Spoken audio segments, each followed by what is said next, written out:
Good afternoon, ladies and gentlemen. We are needing to call this thing back into order and away from recess.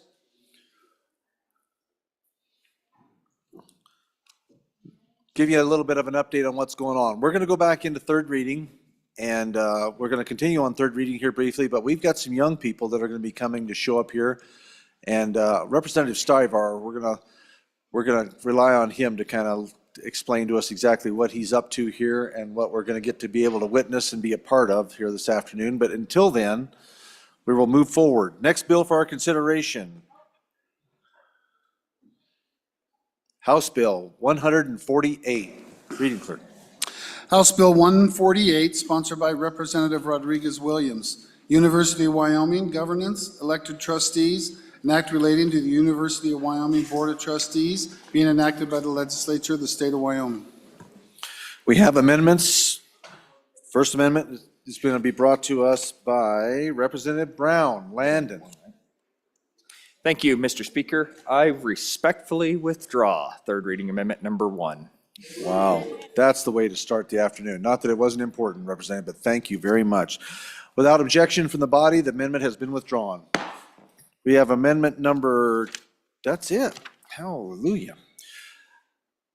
House Bill 148 having been read 3 separate times. The question is, shall the bill pass? Chief Clerk, please call the roll. Allemand. Andrew. Angelos. Banks. Bear. Brady. Bratton. Brown, Gary. Brown, Landon. Byron.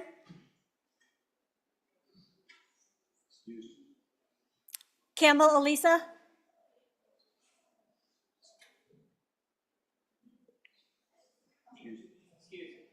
Campbell, Kevin. Chestick. No. Clouston. No. Connolly. Davis. Aye. Eklund. No. Erickson. Aye. Filer. Aye. Geringer. No. Guggenmoss. Aye. Haraldson. Aye. Harshman. Heiner. Aye. Heft. Aye. Jarvis. Excuse. Johnson. Aye. Kelly. Aye. Knapp. Aye. Larson Lloyd. No. Larson JT. No. Lawley. Lean. Aye. Locke. Aye. Lucas. Aye. McCann. Aye. Nicholas. No. Ottman. Pendergraft. Aye. Posey. No. Provenza. Excused. Riggins, excused. Rodriguez-Williams.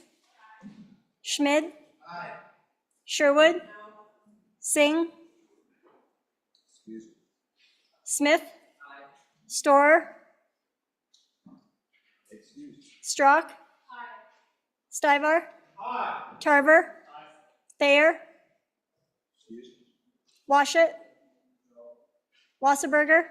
Aye. Webb. Aye. Weber. Aye. Worf.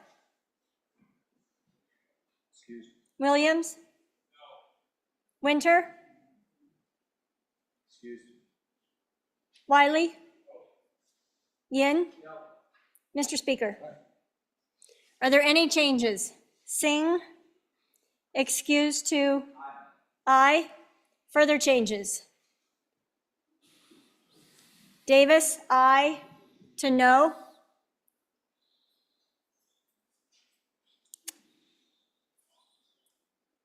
Erickson, aye to no. Further changes? Further changes. Closing vote. Vote closed. 34 aye, 17 no, 11 excused. House Bill 148 having received the affirmative vote of the majority of the members elected to the House, House Bill 148 has passed the House. Next bill for our consideration, House Bill 200. Oh, we're missing, who else is on the amendment? Just one? Oh, Mr. Speaker, Webb. Yes, Representative Yen. I move to lay this bill back to the end of the list. Okay. Without objection, we'll hold the bill. Next bill for our consideration, House Bill 205. House Bill 205, sponsored by Representative Strzok. Wyoming State Fair Department, an act relating to the administration of government, being enacted by the legislature of the state of Wyoming. We have amendments. Representative Larson Lloyd, please. Thank you, Mr. Chairman. I move third reading amendment number 1 to House Bill 205, and will withdraw it at the appropriate time. Folks, in committee of the whole, as we was passing this, I had not read the bill, and I got up and asked if we was creating a new state agency, and if that was not growing state government. I was assured that if I read the bill that I would find out, and indeed I did. It is growing state government. I am having a very difficult time in trying to understand the rationale behind it. Plus, the structure and governance of this agency under this bill would be like no other agency we have. So right now, our state agencies, the governor selects the director. That's his privilege. He comes in and does that. In this bill, we have the board, the State Fair Board, that picks the director. I don't understand that, and think that that's kind of goes outside the boundaries. Is it the capacity of the Department of Agriculture that is at question here, that it is so, that it is maybe excessively burdened by what the state fair does? The state fair's budget is $4 million a year, and it has 10 employees. Okay, and we're going to make that its own agency. Then so we don't put any provisions there to expand it so they can have their own CFO. The budget's developed by the board. The board gives the executive director the authority to enter into and approve all the contracts. I thought perhaps comparing the state fair up in that part of the world geographically, if we were trying to look at maybe these small entities that are located in one campus that would then have an impact on the state, I looked and thought, well, maybe how would that look if it were the state hospital? The state's hospital annual budget is $85 million, and they have 300 employees. And we keep them well within the Department of Health, along with the Wyoming Life Resource Center, which is $40 million and has about 200 employees.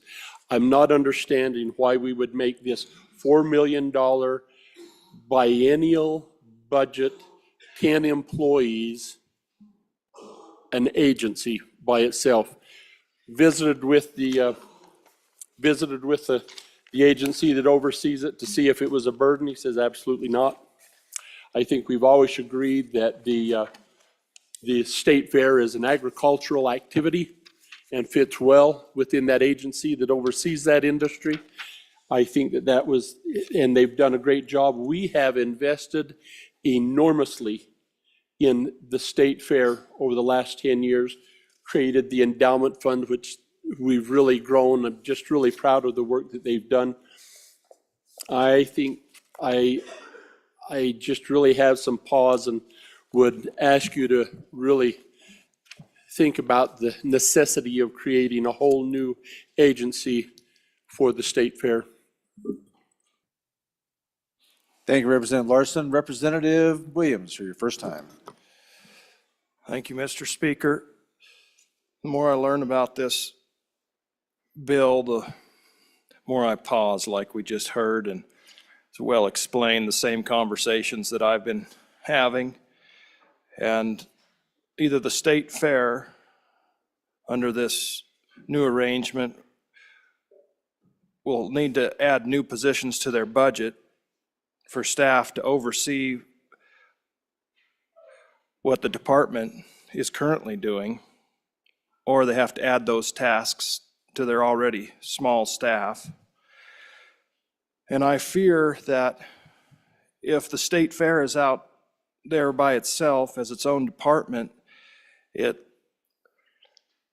may be more vulnerable to future cuts down the road if it's not included under the umbrella of the department where it's at now. And so I believe I'll be against this bill just with that in mind. Think of the longevity of the state fair and financial challenges in the future. Thank you. Representative Strzok for her first time. Thank you. Speaker, I would be a no on this. And the thing is, some of this that's being brought up, the state fair and their board is already doing everything. The only thing the ag department is writing the checks. And so they've already been doing everything that they're saying that's going to put a burden on the state fair board and the people. It is not going to. Our biggest problem is that they found and that they're struggling with. It is set up. They work a lot of weekends, and it's just a lot of things aren't even. They don't have time to get with the Department of Ag. And I suppose I'm not supposed to say that, sorry. But they don't have time to do that because everything is coming at them that weekend and everything else is closed during the week. They have things that change quickly. And that was a lot of the reasons they were asking for this. And they felt it would help expedite things why they're having their positions. And some things are set up more like a park, a state park where they're open weekends. So these were just some of the things they brought up, and the other department was very happy to say, no, it's really okay. We don't do anything besides that one bit of it, and we're really okay letting them go. So thank you. Thank you, Representative. Representative Lean for your first time. Thank you, Mr. Speaker. One thing many of you might not know about me is that I grew up around fairs all around this great state. And as you see, my parents run a funnel cake booth. We've been a vendor at this state fair for a very long time. One thing I can say is the way that the contracts are administered, this does remove a layer of bureaucracy. As the good representative from the county where the fair is held just said, their only thing that the great department that's overseeing them now does is cut the checks. This makes it more timely for everyone involved. I push back on 10 employees for a $4 million budget. There may be 10 permanent employees, but when you come to a state fair, there are many seasonal employees. I don't know how many of you have ever been to see the contracted staff that are emptying the trash cans, standing at security gates, selling admission tickets.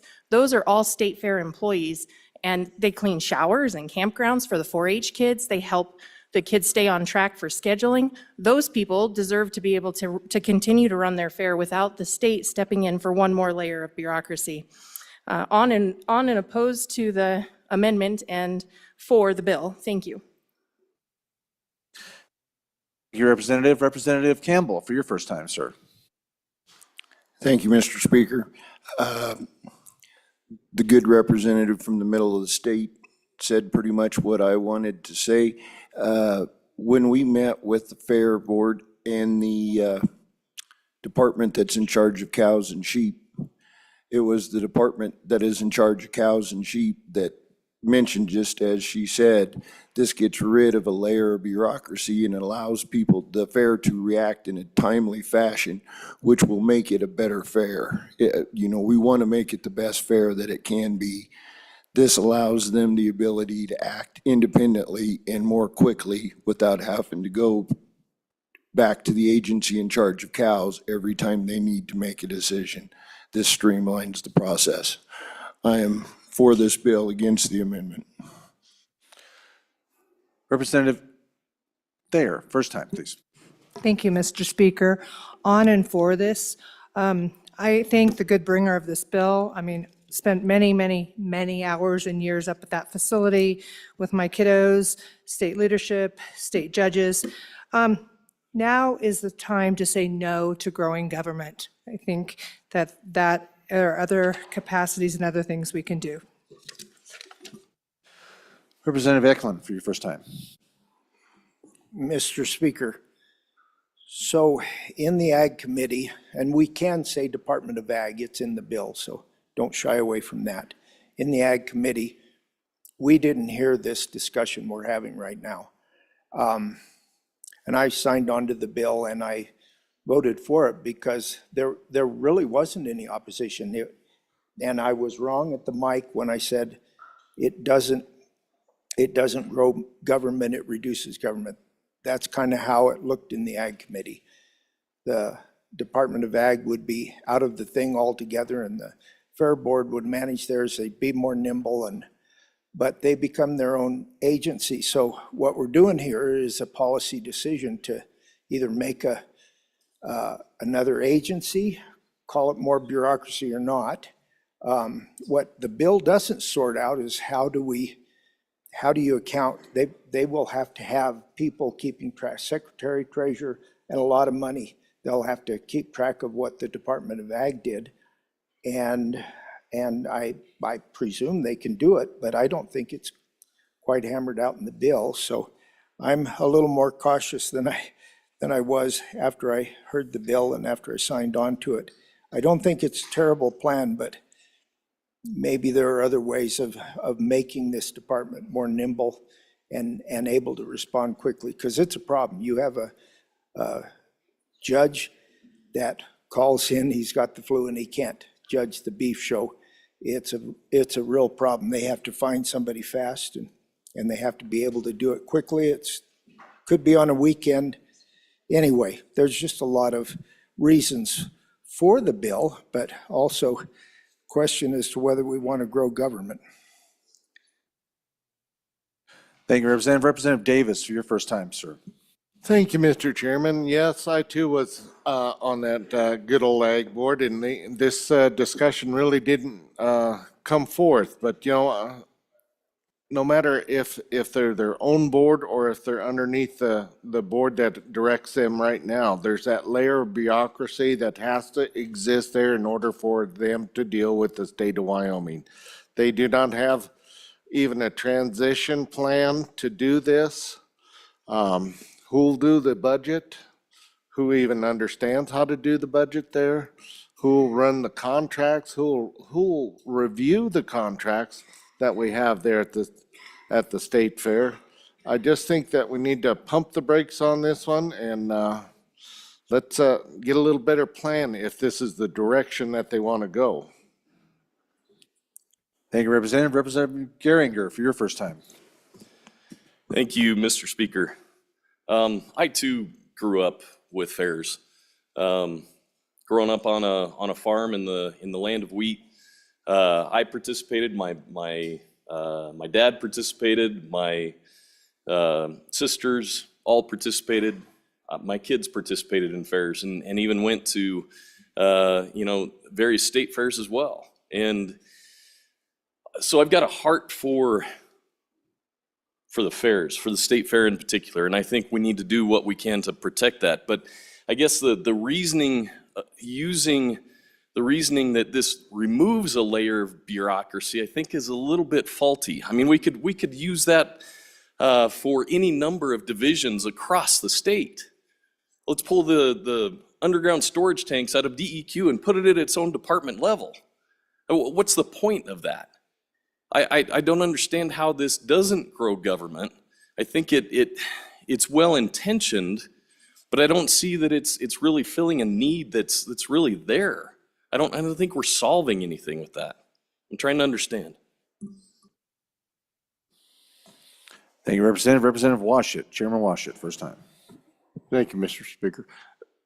I love the state fair. Been there several times, always had a great time. Staff is terrific. But that's part of why I'm a little concerned about this. One, I have a question. Did the state fair ask for this change to be made? And number two, you know, a couple years ago, we went through tier 1 and then tier 2 level cuts. And, you know, one of the smaller agencies suffered the same percentage cuts as the big agencies. And so when you're part of a big agency, sometimes that cut process can be shared among a whole lot more entities and felt less in any one of those. And that's my worry, because I do like the state fair, is that, you know, we're all accustomed to things being pretty good right now, but some point in the future when things go south and that small agency is a standalone agency and they have to absorb their percentage cuts, how much damage might we do to the state fair? Thank you, Representative Strzok. This would be a second time. We've still got to vote for everybody on first time. Any others for their first? Seeing none, second time. Representative you. Strzok. Okay, thank you, Speaker. So a few of those questions, they do have their own internal accountant, the State Fair does. So they already have their own accountant. Nothing is going to change on that. The actual Department of Ag will be the director of the Ag they'll have to go to for the final approval on all of their, we have to go through the director of the Ag for the final approval on all of their stuff. So they will still be kind of tied to them. And the biggest thing is this timely matter that we've been trying to share with you. It's just, there's so many things that get held up because things are happening on the weekend and it's so quick, it's so fast. I just want to really reiterate that. And it would be, the setup would be more like on the livestock board. So they have thought through things. This isn't just like they've just thrown this out. They have been planning on it. They already have things set up. The Department of Ag is just, they really haven't been involved in it. And so that's, I think, why they were okay, just saying, no, it's okay, you guys go. Because they really have not been, they're not standing over them. They're not doing anything. This board has been doing things on their own anyway. And they just felt this would be a lot more efficient for them and make things run a lot smoother. So I would appreciate an aye on the bill and a no on the amendment. Thank you. Thank you, Representative. We're in second time. Representative Davis, please. Thank you, Mr. Chairman. You know, every agency doesn't want to be told what to do, but the fact is, we still have to have this oversight on this agency, and it gives us accountability and transparency where these funds are going. The department may not be involved in the everyday activity, which is good, don't get me wrong, but they still need to be there to answer all the other things that we have to be accountable for. Any other members for the second time? Representative Campbell, for your second time, sir. Thank you, Mr. Speaker. What this bill does is it gives the state fair the ability to become a world-class state fair, because they have the ability to make a decision and react on it.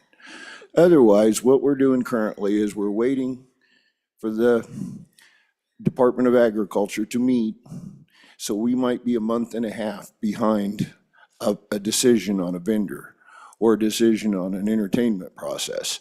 We will always be a month and a half behind because we will have to go and get permission from another layer of government.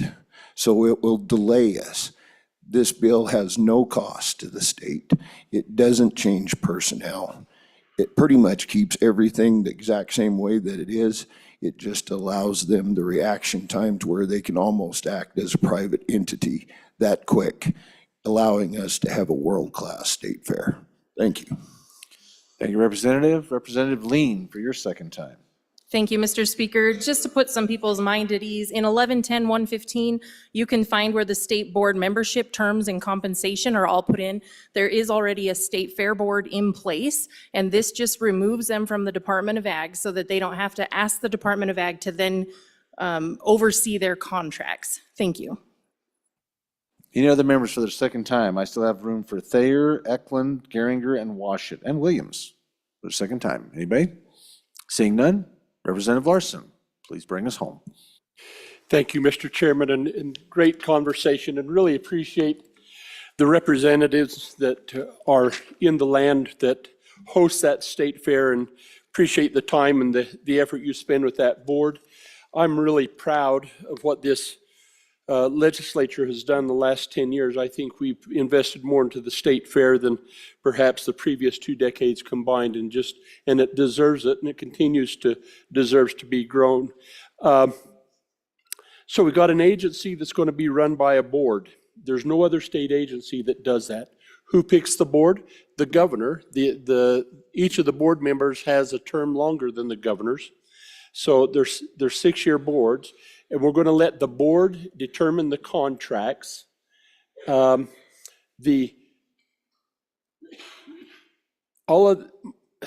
a process, and quickness doesn't always bring about the best results.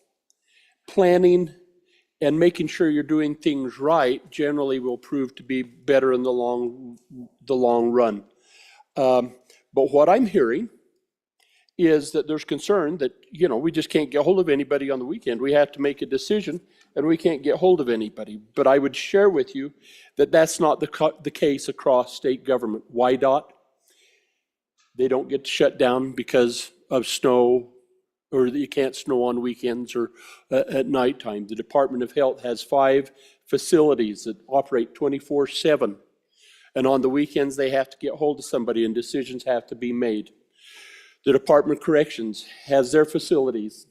They have to be able to make decisions and responses on the weekends. And so if that's the problem, I'm very confident. I think we have a great director in the Department of Ag. I think we have a great executive director at the fair. We are so lucky to have her. I just have a hard time thinking that they can't rectify that problem of being able to talk to each other on the weekend and get decisions made. I don't know whether it's a planning problem. I don't know what it is, but I have a hard time thinking that that can't be done. But rest assured that this does it grows government to have an agency with a $4 million budget and 10 full-time employees does not make sense. So again, appreciate the passion and the love for this state fair, and it's shared by, I think, everybody here, but to have it be its own state agency, I think would be mistaken. Mr. Chairman, at this time, I'd like to withdraw my amendment.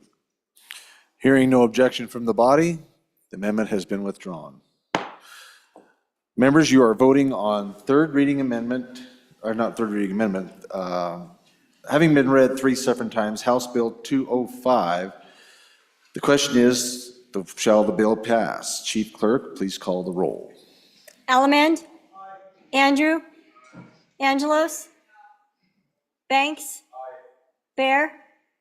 Brady? Bratton? Brown Gary? Brown Landon? Byron? Campbell Elisa? Campbell Kevin? Chestick? Clouston? Connolly? Davis? Eklund?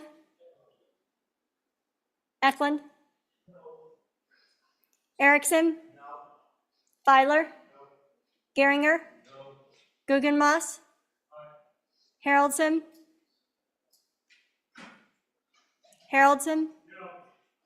Harshman? Heiner? Heft? Jarvis? Johnson? Kelly? Knapp? Larson Lloyd? Larson JT? Lawley? Lean? Locke?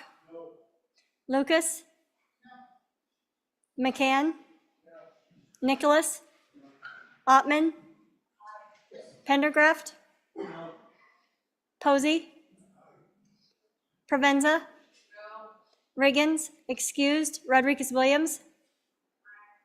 Schmid? Excused. Sherwood? Singh? Smith? Storer? Strock? Stivar? Tarver? Thayer? Washut? Wasserberger? Webb? Weber? Worf? Williams? Winter? Excused. Wiley? Repeat. No. Yin? Mr. Speaker? No. Are there any changes? Allemand, aye. To no? Further changes? Further changes. Closing vote. Vote closed. 13 aye, 46 no, 3 excused. House Bill 205, having received affirmative vote of the majority of the members elected to the House, House Bill, oh, wait a minute. What did we do? Having not received, oh, okay, I'm sorry, I'm reading the wrong one. Having not received the affirmative vote of the majority of the members elected to the House, House Bill 205 has failed to pass the House. Read the wrong one, I'm so, most of them, goodbye. Okay, next bill for our consideration, House Bill 275. House Bill 275, sponsored by Representative Byron. Treatment of animals, an act relating to crimes and offenses being enacted by the legislature of the state of Wyoming. We have amendments, Representative Schmid, who is not here, Representative Provenza.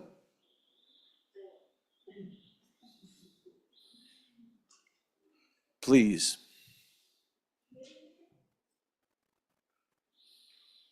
I just seen Representative headed to the right here a bit ago, so.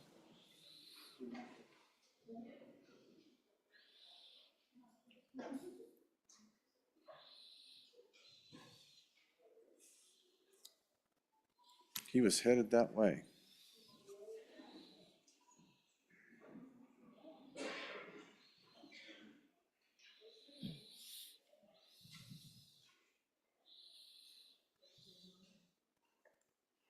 Do you want to? Excuse.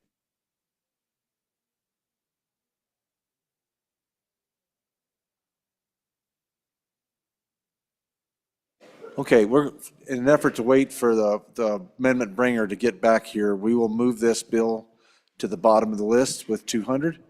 Huh? Oh, he's coming. All right.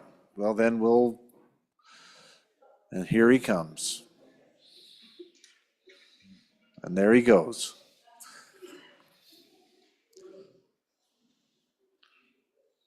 There he is again.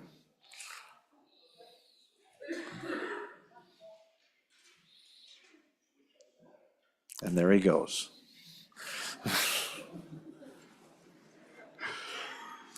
Will he reappear in the back of the chamber?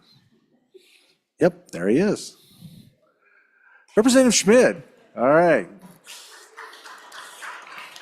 We love you. Third reading amendment number 1 to House Bill 275. Representative Schmid, please proceed. Thank you, Mr. Speaker. I'm out of breath. I was downstairs Fully welcome, sir. on the phone. All right. Yes, Mr. Speaker, I would like to move third reading amendment number 1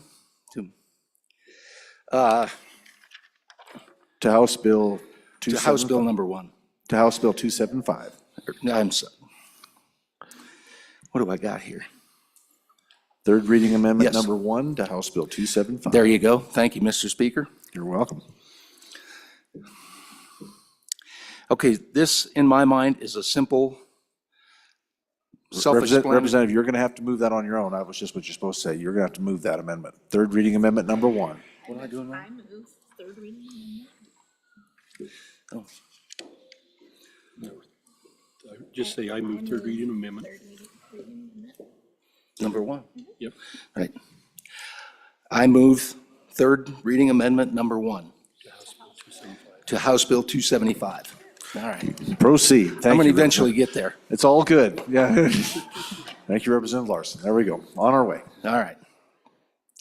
So what this amendment does is it takes, I guess, House Bill 275 to what I think is the next level to address the situation that was caused by this activity in southwest Wyoming.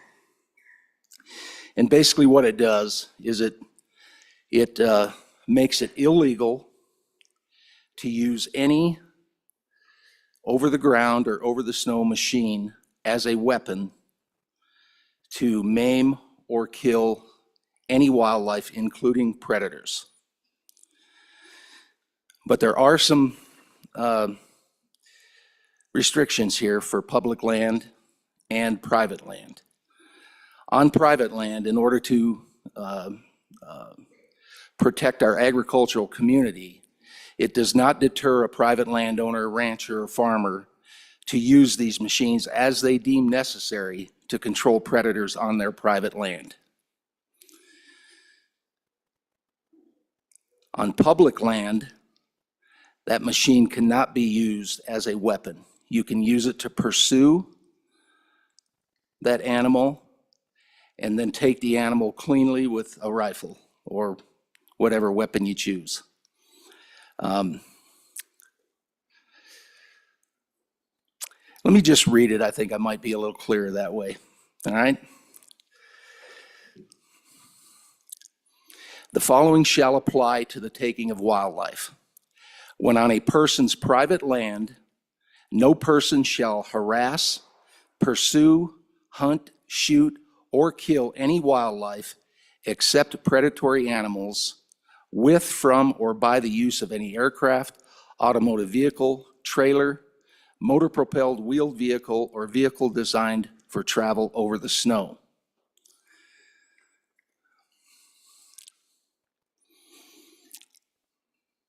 When on public land, no person shall pursue, hunt, shoot, or kill any Wyoming wildlife except predatory animals or predaceous birds from or by use of any aircraft, automotive vehicle, trailer, motor-propelled wheeled vehicle, or vehicle designed for travel over the snow.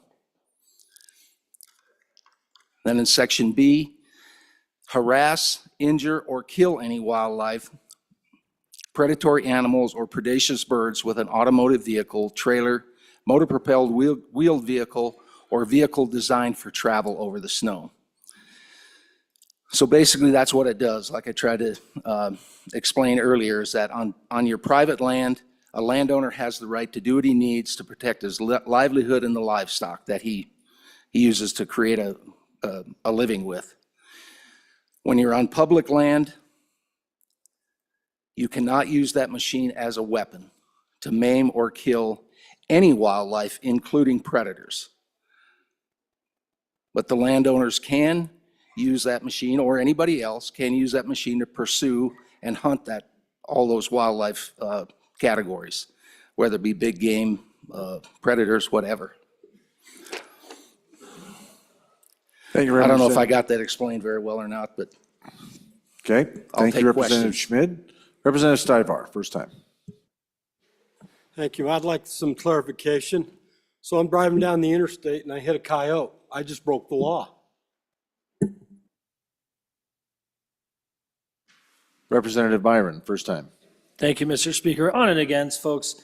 We're in third reading of House Bill 275, and this is not discussed in any previous meeting, and it looks very similar to another bill that's currently drafted. So appreciate the intent of the bringer of this third reading amendment. News to me, but I would encourage a no vote.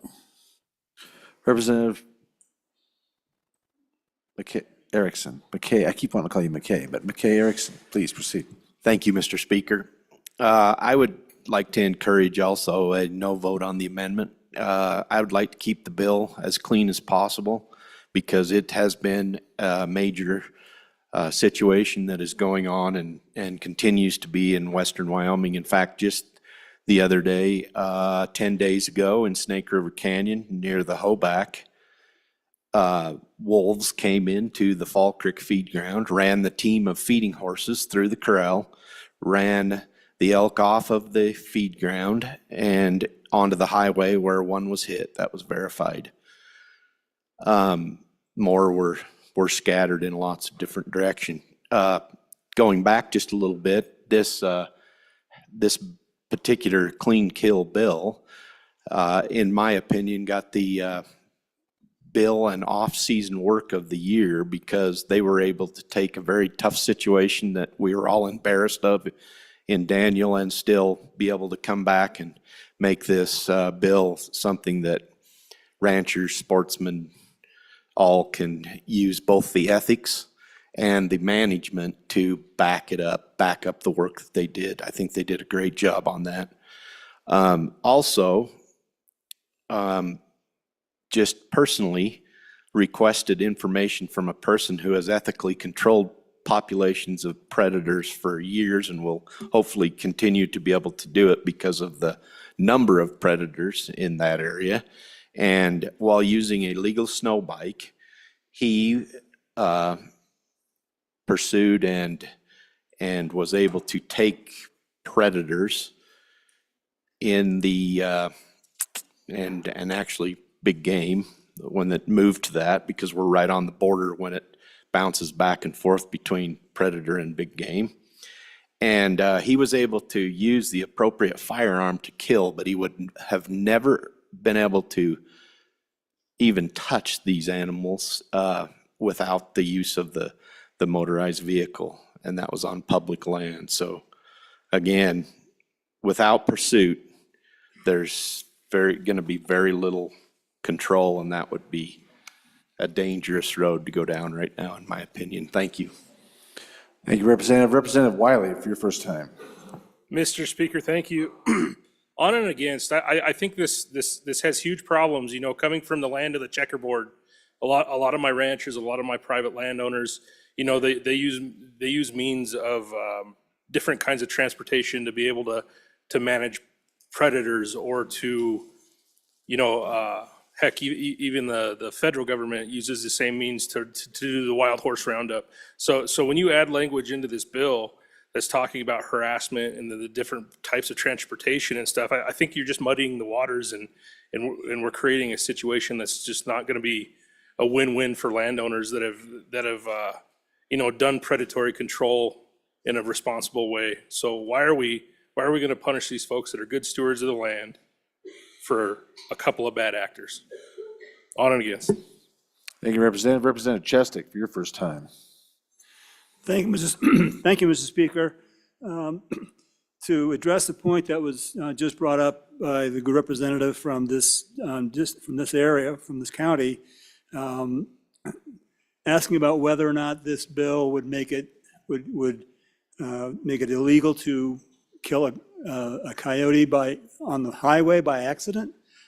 I think he's right, actually. I think it does. I know the intent, that's not the intent of the bill, but I think the intent of the bill is to prevent the sport of yote whacking, if that's a thing, but that apparently it is. But on line 20 of the amendment, Part B, harass, so no person shall harass, injure, or kill any Wyoming wildlife, predatory animal, or predaceous birds with an automobile. There's no intent. Harass has intent, but injure or kill do not. You can accidentally injure, accidentally kill somebody, or kill an animal. And unfortunately, I think Part B would make it a violation of this statute to accidentally run over a coyote on the highway. I'm inclined not to support the amendment. Thank you, Representative. Representative Campbell, for your first time. Thank you, Mr. Speaker.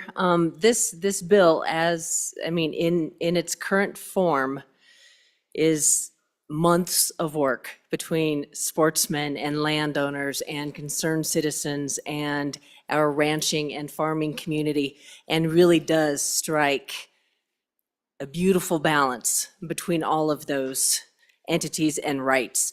And so I am absolutely on and against this amendment because it undoes all of that work, and that balance of how do we move forward and do right and make sure we're doing right by our ranchers, our farmers, our private landowners, our sportsmen. This bill does that. So on and against the amendment.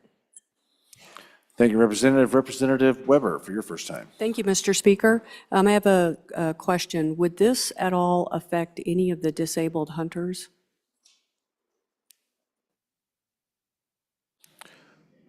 Representative Williams, for your first time. Thank you, Mr. Speaker. I believe the points have been made, but I am on and against this amendment. Any others for their first time? First time, Representative Provenza. Thank you, Mr. Speaker. I'm a good co-sponsor on the amendment with the good bringer. We had discussion in committee from folks across the state that were concerned about this. And while I can certainly understand that folks said this wasn't, discussed, it was brought to the committee. So the good bringer did come to committee and did share his concerns with the committee. So this isn't the first time that this has come up. Also, this bill is not a committee bill. It is the chairman's bill. And while I appreciate the work and I think that there's a lot of good stuff in the bill, and I hope that you will vote for it, I think it's important that we have a conversation about the culture and what we want to support in Wyoming. We were on the world stage, and it wasn't just for what happened in the bar, it was for what happened before what happened in the bar. And our wildlife are part of our heritage. I've said it 100 times, I'll say it 100 more. And I think we need to be better stewards of it. I've worked on a ranch. I've managed 3,500 acres. If you're chasing an animal down with a snow machine, you're doing it for fun. Once they're gone, it's called a gun. It's called the Second Amendment. That's a much more humane way to handle this.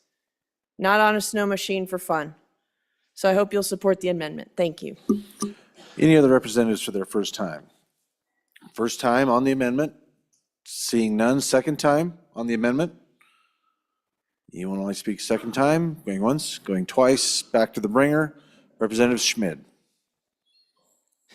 Thank you, Mr. Speaker. My colleague explained that very well.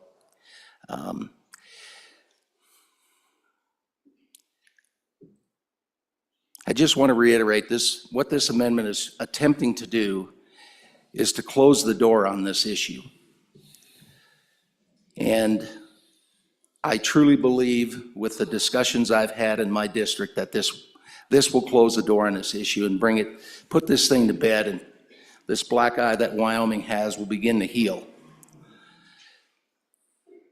We talked about this the other day about the treatment of animals. And I know these animals we're talking about they're just coyotes, but they are an animal. They do deserve the same respect as any other animal. And that's all this bill is attempting to do, is to treat them with respect. It does not hurt the landowner. The landowner can still do what he needs to do on his private ground. If he is in the checkerboard and he moves onto a public section, he can still pursue the animal, but he has to kill it with an actual firearm instead of the machine he's on. He still has every right to do that.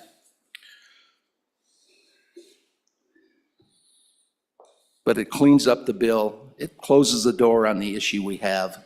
And I really think that's the importance of this. It protects the landowners, it closes the door, it puts an end to this situation, and the healing can begin. That's what the attempt is for this bill. So I ask you for your support. Thank you, Representative. Members, you're voting on third reading amendment number 1 to House Bill 275. All those in favor signify by saying aye. All those opposed, no. The amendment has not been adopted. House Bill 275, having been read 3 separate times, the question is, shall the bill pass? Chief Clerk, please call the roll. Allemand? Andrew? Angelos? Banks? Bear? Brady? Bratton? Brown Gary? Brown Landon? Byron? Campbell Elisa? Campbell Kevin? Chestick? Clauston? Connolly? Davis? Eklund? Erickson? Filer? Geringer? Guggenmoss? Haroldson? Harshman? Heiner? Heft? Jarvis? Johnson? Kelly? Knapp? Larson Lloyd? Larson JT? Lawley? Lawley? Lean? Locke? Lucas? McCann? Nicholas? Ottman? Pendergraft? Posey? Provenza? Riggins, excused. Rodriguez, Williams. Schmid.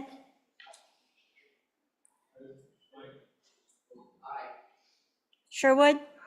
Singh. Smith. Storr. Strzok. Stivar. Tarver. Thayer. Washut. Wasserberger. Webb. Weber. Worf. Williams. Winter, excused. Wiley. Yin. Mr. Speaker.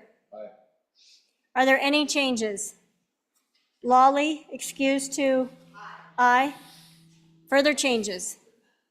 Further changes. Closing vote. Vote closed. 57 aye, 3 no, 2 excused. House Bill 275, having received affirmative vote of the majority of members elected to the House, House Bill 275 has passed the House. Next bill for our consideration will be House Bill, reading clerk, which one are we going to go on? 282. House Bill 282, sponsored by Representative Locke. Property tax acquisition value. An act relating to ad valorem taxation being enacted by the legislature of the state of Wyoming.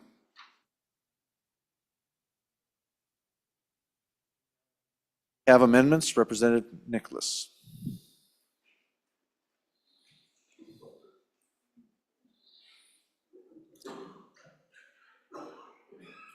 Thank you, Mr. Speaker. I move third reading amendment number 1 to House Bill 282, and I will withdraw it at the appropriate time.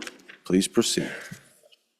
So, ladies and gentlemen, I just want to bring us back up to date on what this bill is and what this bill does and what this bill doesn't do.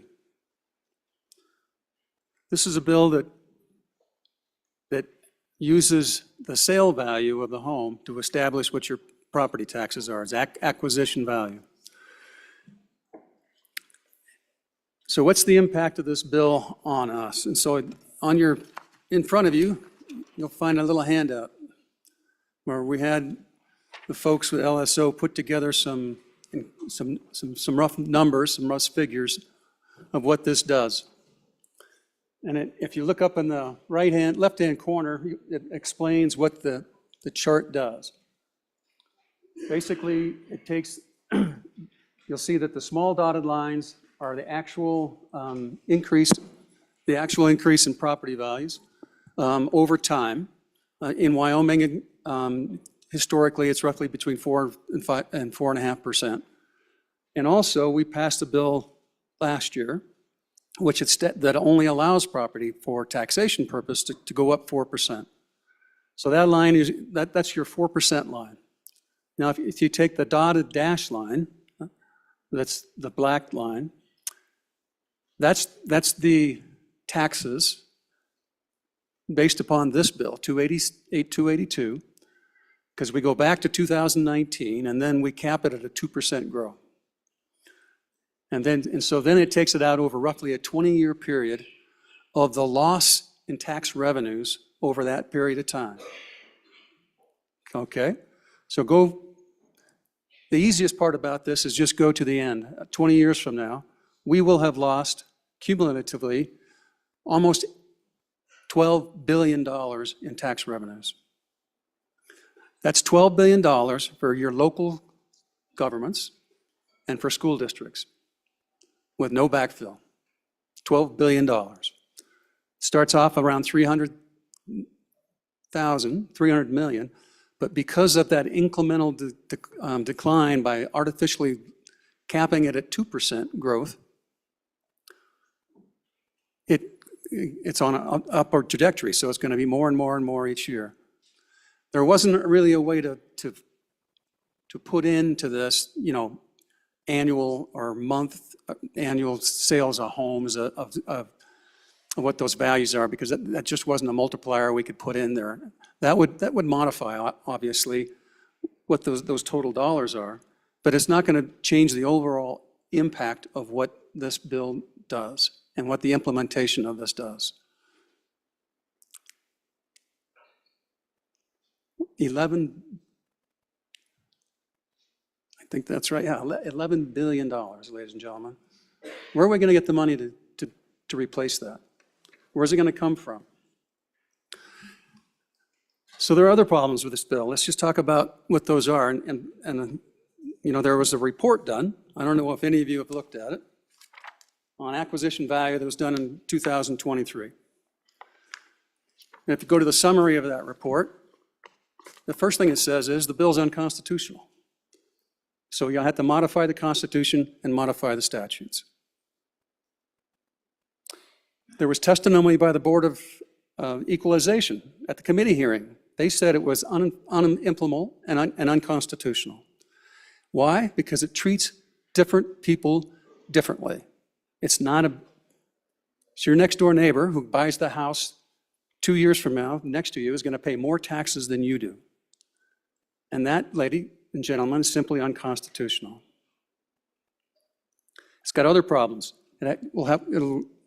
So the state of Idaho tried to do this about 20 years ago. They got about halfway through it and threw it out the window because they couldn't implement it and they just had too many problems with it. Only one other state does it, and that's California. And California has been suffering the penalty ever since on Prop 13. They've had to institute new taxes. They've had to increase their property taxes. And frankly, what happened was a burgeoning of private low-cost schools all across the state. Their public schools don't compare to ours, not even close. In quality, in class size, in transportation, in the sports, everything that we provide to our kids, they just don't do it. It's a whole different ballgame there. So this will cut funding, guaranteed to cut funding for your local communities. A tremendous amount of money, guaranteed to cut our funding for education. So why? Why is this bill here? We've got bills from last year where we cut property taxes, some with backfill, some without, and we've got numerous circulating right now. One of them cuts $600 million. And so you add this on top of those bills, and where's that going to put us? And how are we going to decide which is going to work and which isn't, and how we balance those things out? Ladies and gentlemen, this is no time for us to switch in the middle of this property tax crisis that we are creating, basically, because we're cutting in spite of our nose off in spite of our face in many different ways, and not knowing what the full consequences are. This does a couple other things too. It's quite interesting because it's happened quite a bit in California.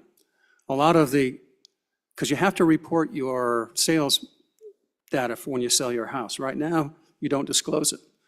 Well, you know, the realtors may know it, but you don't fully disclose it. There might be a little uproar when everyone starts finding out exactly how much their neighbor's house just sold for, or what it's listed on the market for, and what it actually sells for. We're going to get some backlash for that, guaranteed. But what it also does is that it stimulates a black market. You get a home, and instead of paying $400, it's listed at $500. You say, okay, I'll pay we'll do a contract for $400,000, and here's a check for $100,000. Happens all the time in California. And then the other thing that transpires in California is they put houses into trusts. And so by doing so, then they manipulate the system so it doesn't actually change ownership. The trust has the ownership, and the trust maintains that lower value for as long as the trust exists. So those folks that put it into a trust, they're really screwing the system and not paying for their property taxes and for their local governments.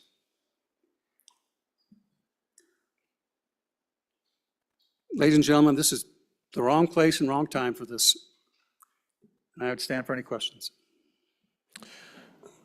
Representative Eklund, for your first time. Mr. Speaker, I thank you for bringing the amendment, and I know it'll be withdrawn later, and I'm just it opens it up. We can talk about what some of our constituents have said. Mine is Eastern Laramie, I better not say that, I could say it, Laramie County. So this is what I hear from my constituents. The tax will have to be picked up somewhere. We've got to have roads, we've got to have schools and all of that. And I'm done voting for things that don't backfill the county. This doesn't even try to backfill them, I don't believe. But my constituents are concerned that these other taxes, they'll show up one way or another because we've got to have those things.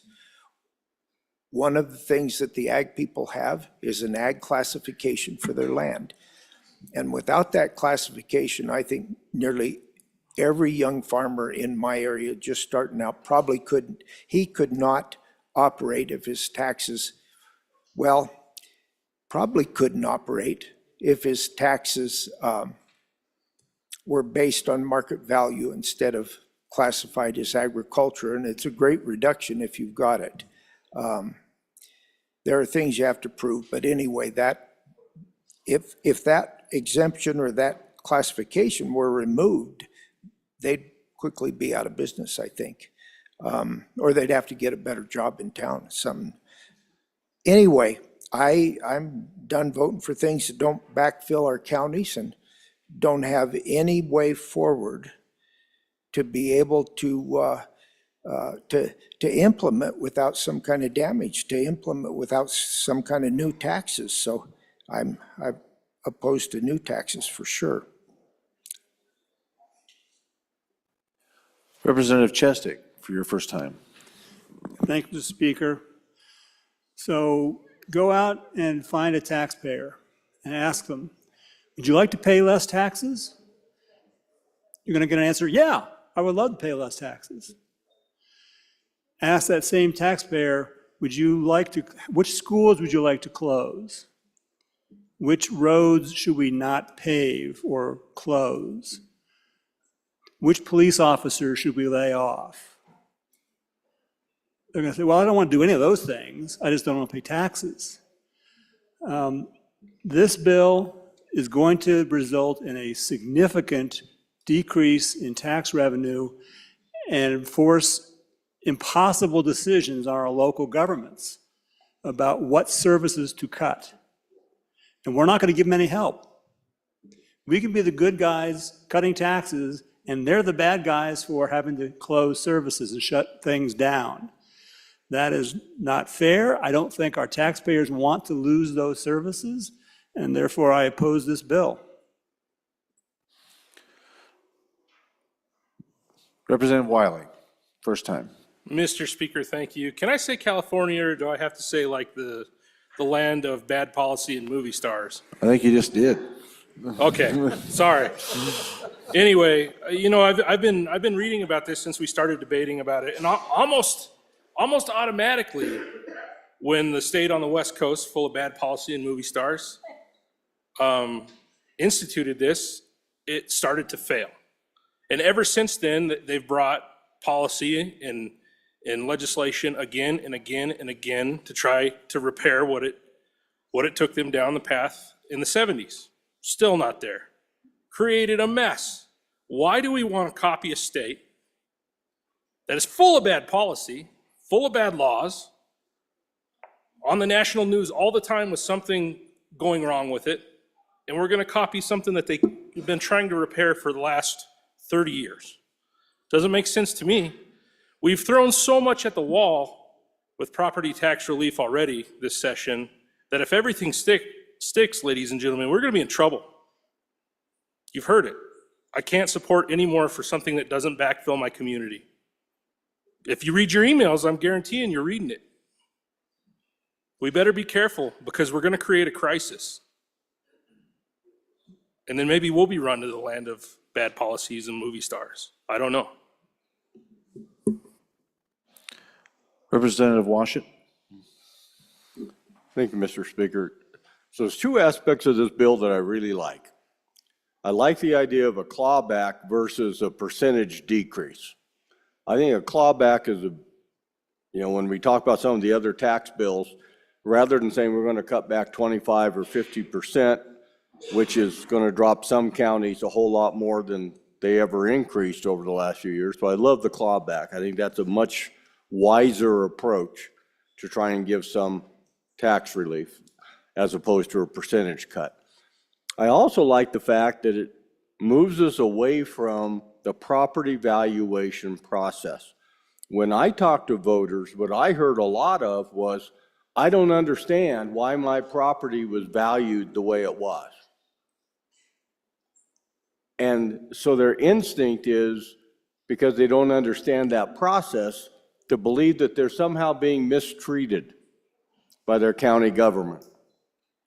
So I like the idea of moving away from that. But in total, I don't think this bill works. It doesn't work for my grandkids, right? It might be great for us for a few years, but it doesn't work for my grandkids, and I'll be a no vote.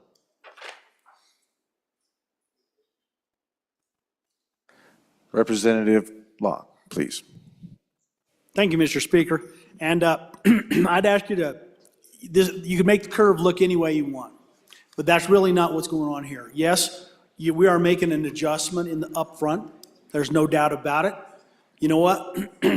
We're acting on behalf of the people to try to get us reset at a baseline and get us on a glide path that is healthier for the people. There's no doubt about it. Now, the approach to this, the rollback approach, it works out really good in terms of we're not going in and throwing a 25% adjustment against the counties that only had a 10% increase. We're doing a more level approach to this. But long term, what are we doing? We're trying to get on a more healthy glide path, putting an escalator on there that controls that increase. And yeah, we can make it look really bad here, but the bottom line is we're getting the glide path where it's healthier for our people, and at the same time, it's more predictable for our local expenses. We're not trying to cut the legs out from the locals. That being said, one of the things this gets us back on track with is really just the fair market value. Okay, because what is the acquisition value?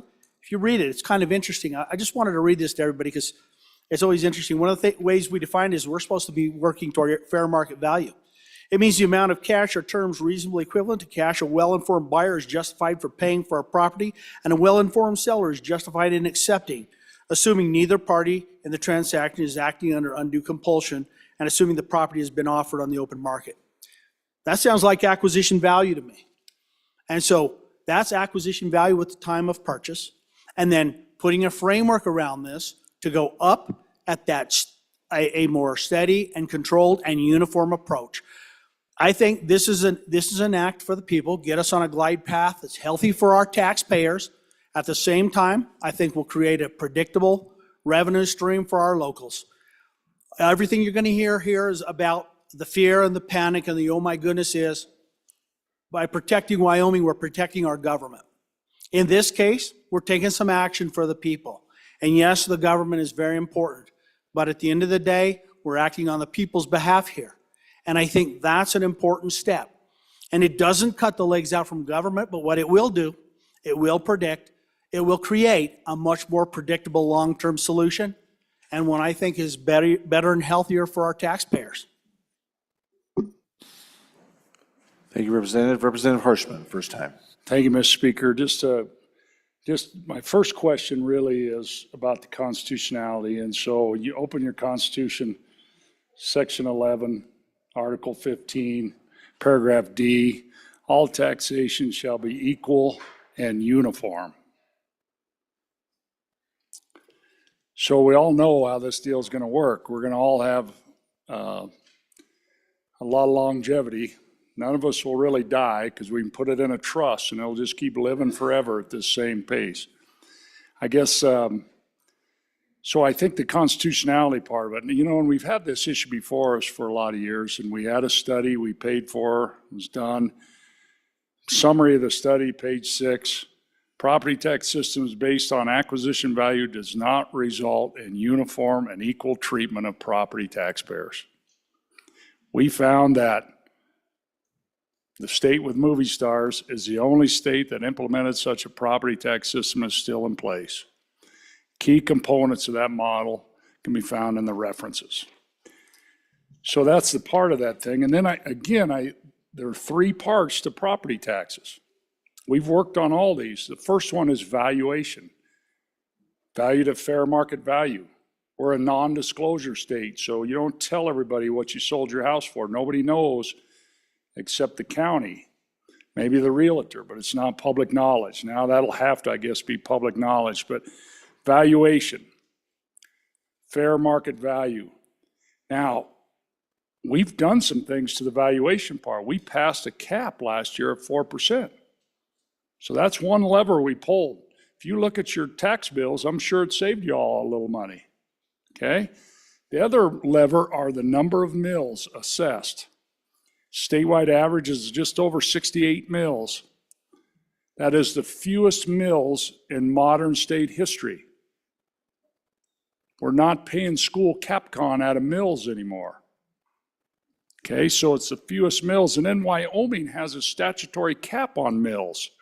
Many of our states, local governments can raise mills when they need more money. You cannot do that in Wyoming. These are capped in statute. Okay, and then the other piece is the assessment rate. Our value is assessed at 9.5%. So if you have a $100,000 home, you pay 68 mills on $9,500. Now, we just passed a constitutional amendment where we can create subclasses. Now, we pulled residential out of the all other. There's a bill just passed, I can't refer to the other end, but it's just coming our way tomorrow, that reduces that to the constitutional 40% max down to 8.3%. 9.5 to 8.3. So there's another move to cut the assessment rate. So all three levers have been taken care of in our tax structure. And that's an 11% tax cut that's coming our way on this. So the problem with this thing is the unequal treatment and then the gaming of the system. I guess, you know, first of all, the question on the constitutionality, but what if can I sell my house to my son for $1?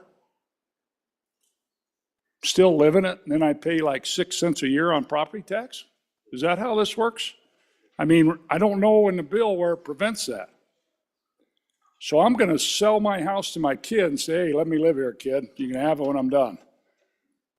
Actually, we'll put it in a trust and it'll just stay at $1 value. It's acquisition value. The system will be gamed. So we've attacked the three levers of this, and I still have not got the answer. I've looked at a lot of your property taxes at your treasurer's website. I've seen a lot of your property taxes actually go down. And you live in my county, which rides the price of oil, right? Hey, in the 90s, my house was worth a third of what it was. The house I first bought was cut in half. I'm going to be paying on some acquisition that is higher than the market value now. So we're all reacting to the out-of-staters moving here and driving up our property. Okay, that is leveled off. Plus, we put it on the historic rate of never more than 4%. So we've solved that problem. But I guess to finish, Mr. Speaker, if you take a look at this handout that the good representative from Laramie County, just if you would take this in front of you right now and then circle on the bottom 27 and 28, circle those amounts.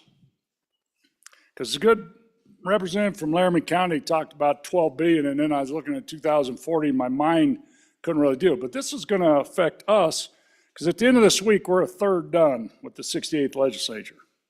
Our 12 weeks in session is a third done. So when we come back here next year for 4 weeks, look at 27 and 28, because we're going to be writing the budget for 27 and 28. We're going to set the budget then for the 69th. So the first year's reduction is 663 million. Can't print money. Where's that going to come from? And then the second year of the biennium is $1 billion. So 1.6 billion in next year's budget when we're here trying to figure out and solve problems. Now, I don't know what kind of crisis we're trying to create, but I think the biggest deal is come here and try to solve problems. I think this thing, and we are solving this problem. You know, 3 years ago, I had my phone was ringing off the hook. Answered every email, talked to every person. We've solved a lot of this. And we're continuing to work on it. We got one of the last levers coming over on this assessment rate. So again, just, I think, I don't know, 1.6 billion next year. We don't want to drive the ship of state over a cliff. This thing is not ready. This needs to be a committee bill, tons of public hearings around the state. We did that a couple of years ago, and it failed. And now we bring it back on an individual bill, and here we are on third reading. Please vote no on this bill. Thank you, Mr. Speaker. Representative Bear, your first time. Thank you, Mr. Speaker. A couple of things I'd like to address. First of all, we'll just start with the Constitution, the very section that the previous speaker brought up. Section 11, uniformity and assessment required. All property, except as in this Constitution otherwise provided, shall be uniformly valued at its full value as defined by the legislature. Guess what you will not find in the statutes today, folks? You will not find where the state of Wyoming legislature has ever defined full value. Guess what this bill does? This bill actually, I would say if this previous speaker was right about unconstitutionality, it would be what we've been doing since 1988. And we're about to, with this bill, actually follow the Constitution. We've solved it. That's what you just heard. We've solved it. Yeah, we put into law a major increase in all of our constituents' property taxes. What the bills that we've worked on so far, we're trying to find a solution to go back and give those people the money back that they suffered at the expense of government. Does government have that money today? No, this body put $700 million into savings just last year. I think the most reduction in revenue of any of the bills that are out here in this current legislature is about 550. And we put 700 in savings last year. And we put 2.4 billion. Before that, we've gone over 3 billion in the last several years into savings. And so if we think we've really solved it for the taxpayer, no, I think that the bills that we're working on right now, we're going to find one. And I do agree, the previous speaker said that this third lever, the rate, that may be the key. But it's going to be a negotiation. It's going to be the work of this body and the one down the hall that determines what is that answer. But I'll be darned if we're going to go home without getting something done this time that puts money back on the table for our constituents. But going forward, that's what this bill deals with. We could finally be constitutional in our taxation with this acquisition. And it was said, oh, it'll be confusing. No, this is actually simpler. I think everybody realizes that if it's just your purchase price plus inflation, that's pretty easy to figure out. It's actually pretty easy to calculate your future too when you're about to retire and go on a fixed income. So I reject the claims that this is unconstitutional. I reject the claims that say that this is confusing. And I reject the claims that we've solved this problem for our constituents. Let's do some more good work here. Tomorrow you'll see that I am going to bring some things that are going to help our small communities too, because they will suffer under a big loss of revenue. Because they didn't see those big increases in revenue during those years. But I can tell you, our constituents felt it. They felt the prices of their homes increasing, their taxes, their insurance, all that increased. And it wasn't based on inflation. So on and for the bill, on and against the amendment. Representative Williams, first time. Thank you, Mr. Speaker. From a small town perspective, I believe this legislation will work less well for the next generation than it will for us. And this bill sets us up for future tax increases. I'm not really interested in saddling the next generation with a higher tax obligation. I'm on and for this amendment, against the bill. Representative Larson, JT, first time. Thank you, Mr. Speaker. And I just want to make sure that we're clear. This state has put money into savings over the last 3 years. Yes, we have. But to bring that up in the conversation of property taxes is misleading to the people watching online. Property taxes do not come to the state. They go to our local communities. And I don't know how many times I have to say that at the mic for some people in this room to get that, but I'm getting tired of people going to the mic and misleading people and playing into their emotions. Stop it.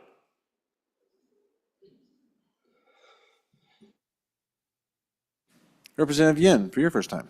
Mr. Speaker, thank you. So again, we talked about the Constitution. Committee number 2, Chairman, keeps ignoring the word uniform, keeps ignoring the word equalize.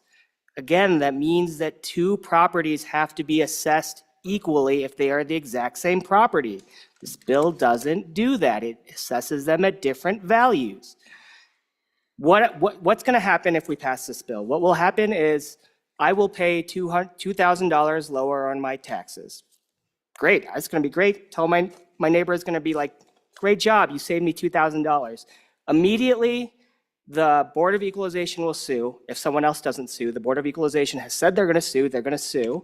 Someone else will probably join in who buys a new property. It's going to be in court. If it doesn't get stayed, what will happen is I will pay $2,000 less taxes. Once the court overturns it, I'm going to have to pay back taxes because there's no way, if the court determines that it is unconstitutional, there's no way that the court isn't going to say all of these people have to now pay the taxes they had owned under the original bill. Hopefully, it gets stayed, and then the assessors and the counties won't have to be the bad guys and raise their mill. The 2 counties that could even raise their mills, And if it doesn't get stayed, we are definitely going to be to blame when they have to pay another extra $2,000 in the year after it gets overturned. Don't do this. Representative Connolly, for your first time. Good afternoon, Mr. Speaker. Good afternoon, Representative Connolly. It's good to see you. You too. I guess I'm pretty confused. I'm new with all this. I thought acquisition sounded like a really pretty good thing. And I know my folks in my district would like some more tax reductions. This is being touted as a end-all be-all to the whole property tax problem in the state. And I heard it said that we need to give this money back to our residents, our homeowners. And then the thought came to me, yeah, we do. We need to give some money back to them. And then we need to tell them, just like my phone call the other day from my ambulance service that said, when this stuff goes down, we don't know where we're at. How are we going to plan? How are we going to buy a new ambulance? We are scared to death. It looks like right now our income will end up dropping by anywhere from $200,000 to $300,000 in this next fiscal year. How are we supposed to operate and provide services? But thank you very much, because my personal property tax went down. How do I answer that?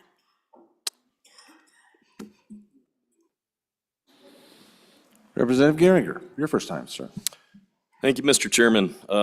I'm not going to rehash a whole bunch of the points that have already been made. I will say that I did have a lot of conversations as I was going and talking with folks on their doorsteps about the need to get property taxes under control. And we've taken a shotgun scattered approach to it. We don't really have a driving kind of policy because we're just throwing anything at the wall that that may stick. And that gives me some hesitation because I think that we're not looking at the entire picture.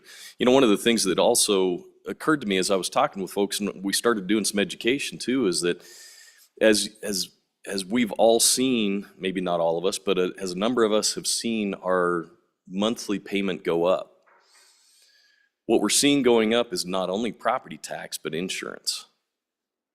And that's a huge component to the escrow that's taken out every month, and that's not going to decline. That's going to continue to increase as we've seen all of these claims across the country, and we'll continue to see more. And so I think it's not accurate to say that we're going to give complete relief here because the situation's only going to get worse. Are we going to try to tackle that issue?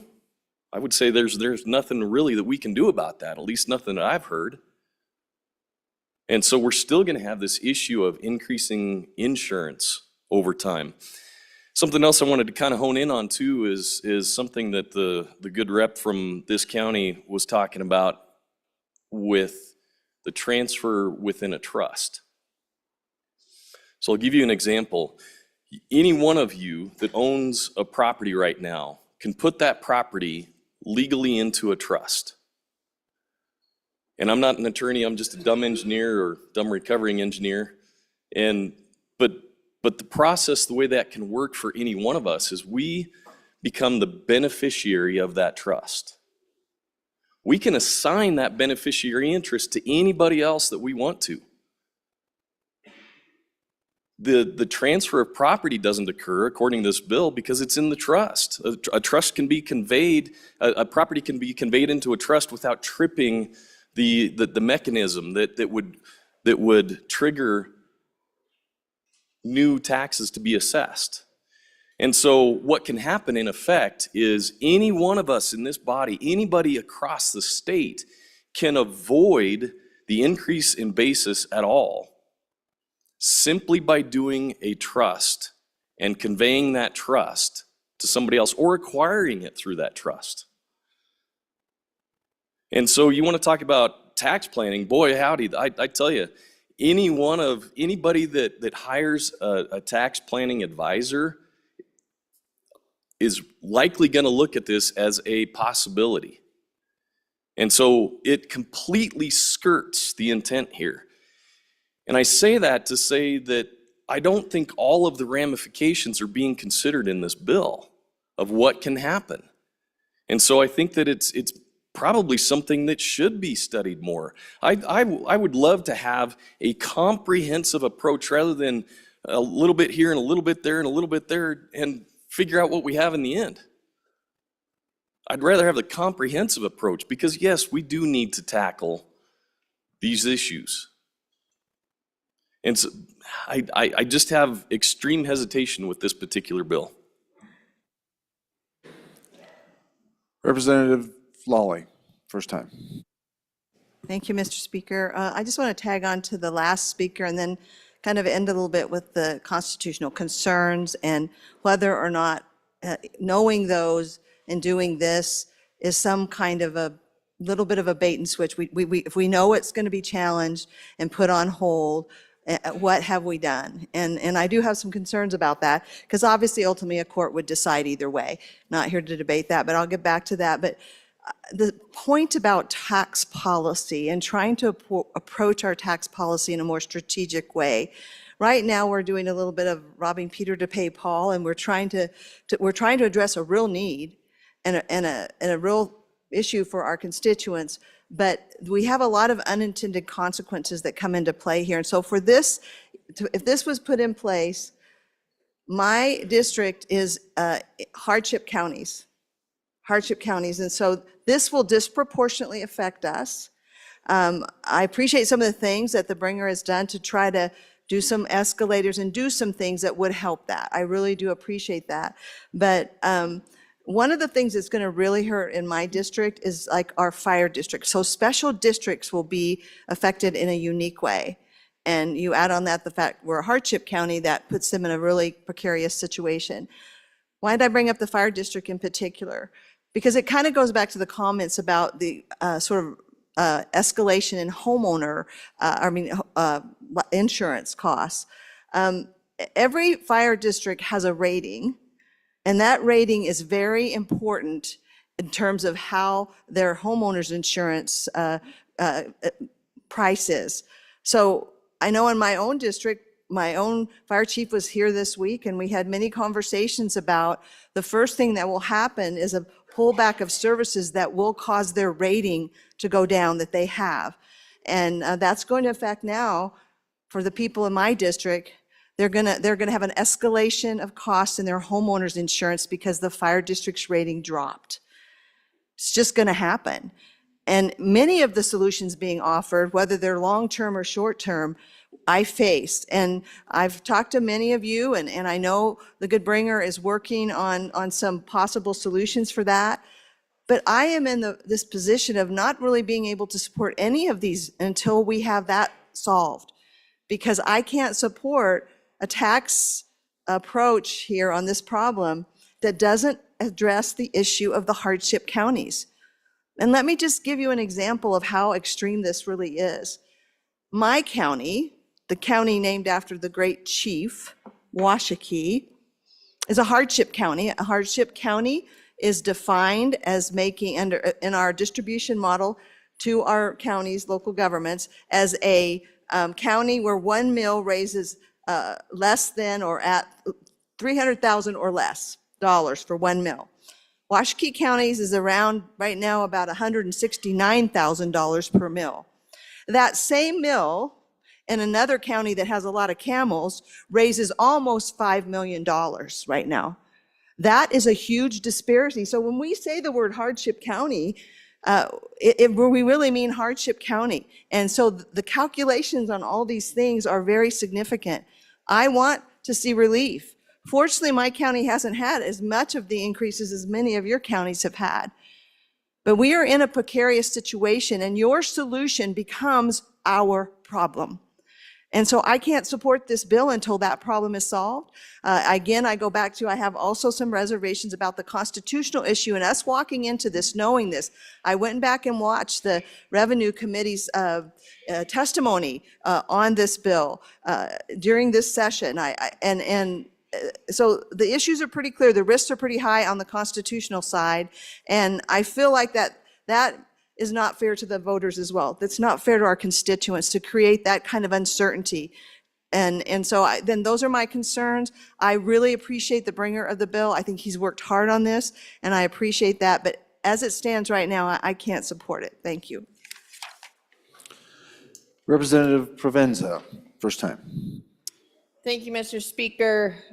You know, we're probably about $500 million back in revenue than we were when we started this session. So we've cut over $400 million from our revenue streams before this bill. And states that have done this, that have taken machetes to their budgets, have things that they've had to implement to make up for that revenue stream. It's been an income tax. My district might not be too upset about that, but I bet yours would be. And that's what we're inching towards. And maybe not even inching towards, we're lunging forwards. We're saying, hey, income tax, here we come. Because we're gonna cut every other source of revenue. Is that what your people want? Did you hear that when you went door knocking? I didn't. But again, my district, probably better off than the rest of your districts when it comes to that. So, looking down the road, think about, what are we gonna do? Because it's probably an income tax if we vote for this bill. Representative Pendergraft. Thank you, Mr. Speaker. In accordance with Rule 12.9, the previous question is demanded.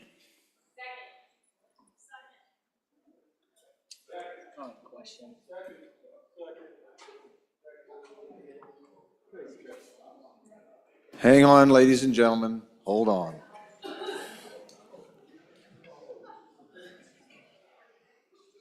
Let the chief clerk get it down, need 3 seconds.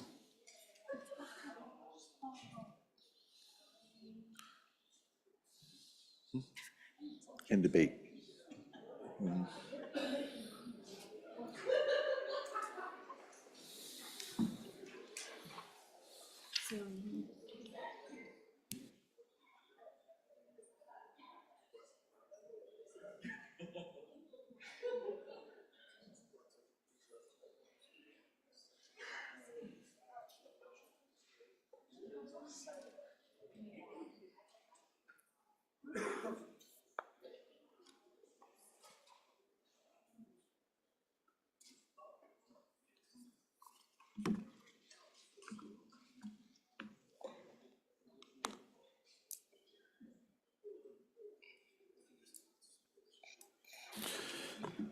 Okay, ladies and gentlemen, I'm going to read through what in our rules, what 12-9 means. The previous question. Any member may move the previous question, and if it is seconded by 3 other members, which we have, the previous question shall be put to the form, "This previous question is demanded." The object of this motion is to bring the House to a vote on the pending question without further discussion. It is to end debate. The motion is carried with an affirmative vote by 2/3 of the elected membership. You're going to require a 2/3 to end debate. Otherwise, if it's not 2/3, it will go back to where we were at. Chief Clerk? Mr. Speaker. Yes, sir. Point of order. Please. Calling the question on a delete the enacting clause amendment is out of order because we can't actually vote on an invalid amendment.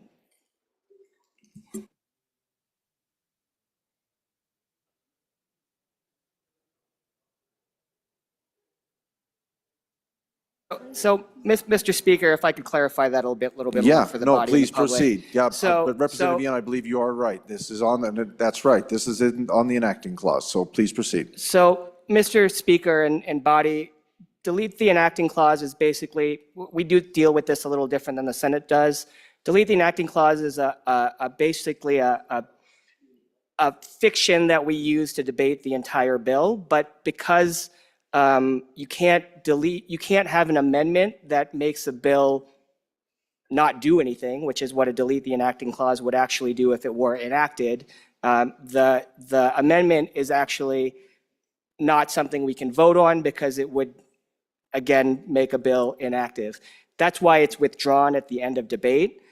Given our rule is not really set up to deal with calling 12-9 on a delete the enacting clause amendment, maybe it's something that we can consider in a rule amendment in the future, but I do believe it's out of order as our rules are set right now. Oh, that's all right. You don't hate to say it. It's true. All right, then, ladies and gentlemen. Huh? That motion was out of order. That motion was ruled out of order, and so Representative Pendergraft? Mr. Speaker, I'd like to call the Rules Committee. On what grounds, Representative Pendergraft? Just, we're in the middle of something here, Stifar, hang on. If the amendment is not withdrawn, then the amendment would have to be voted on.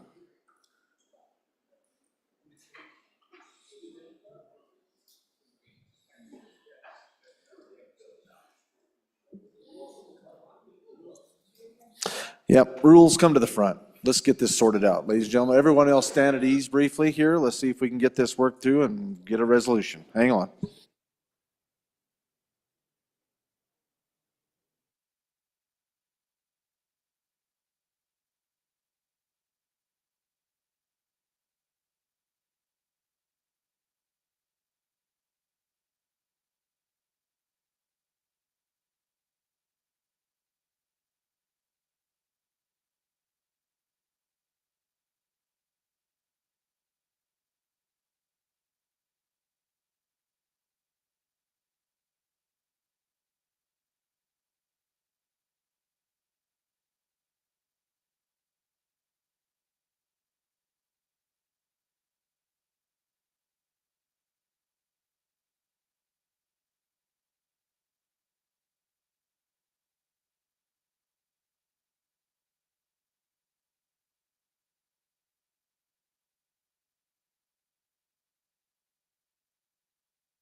body.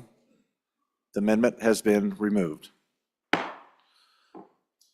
House Bill 282, having been read 3 separate times, the question is, shall the bill pass? Chief Clerk, please call the roll. Allemand. Andrew. Angelos. Banks. Bear. Brady. Bratton. Brown Gary. Brown Landon. Byron. Campbell Elisa. Campbell Kevin. Chestick. Clouston. Connolly. Connolly. Davis. Eklund. Erickson. Filer. Geringer. Guggenmoss. Haraldson. Harshman. Heiner. Heft. Jarvis. Johnson. Kelly. Knapp. Larson Lloyd. Larson JT. Lawley. Lean. Locke. Lucas. McCann. Nicholas. Ottman. Pendergraft. Posey. Provenza. Riggins, excused. Rodriguez Williams. Schmid. Sherwood. Singh. Smith. Storer. Strock. Stivar. Tarver. Thayer. Washut. Wasserberger. Webb. Weber. Worf. Williams. Winter, excused. Wiley. Yin. Mr. Speaker. Are there any changes? Madam Clerk? Yeah, I accidentally voted for Harshman, wanted to make sure that he had a chance to vote. Harshman, no.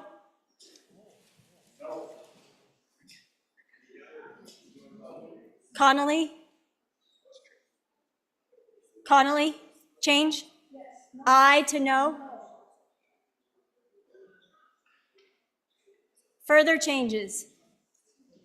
Further changes? Closing vote? Strock? Closing vote? Vote closed. 35 aye, 25 no, 2 excused. House Bill 282, having received the affirmative vote of the majority of the members elected to the House, House Bill 282 has passed the House. Mr. Speaker. Representative Yin. Thank you, Mr. Speaker. Pursuant to Rule 8-5, I would like to lodge a protest against the action of the House. I think we passed a wholly unconstitutional bill, and I would like that entered in the journal.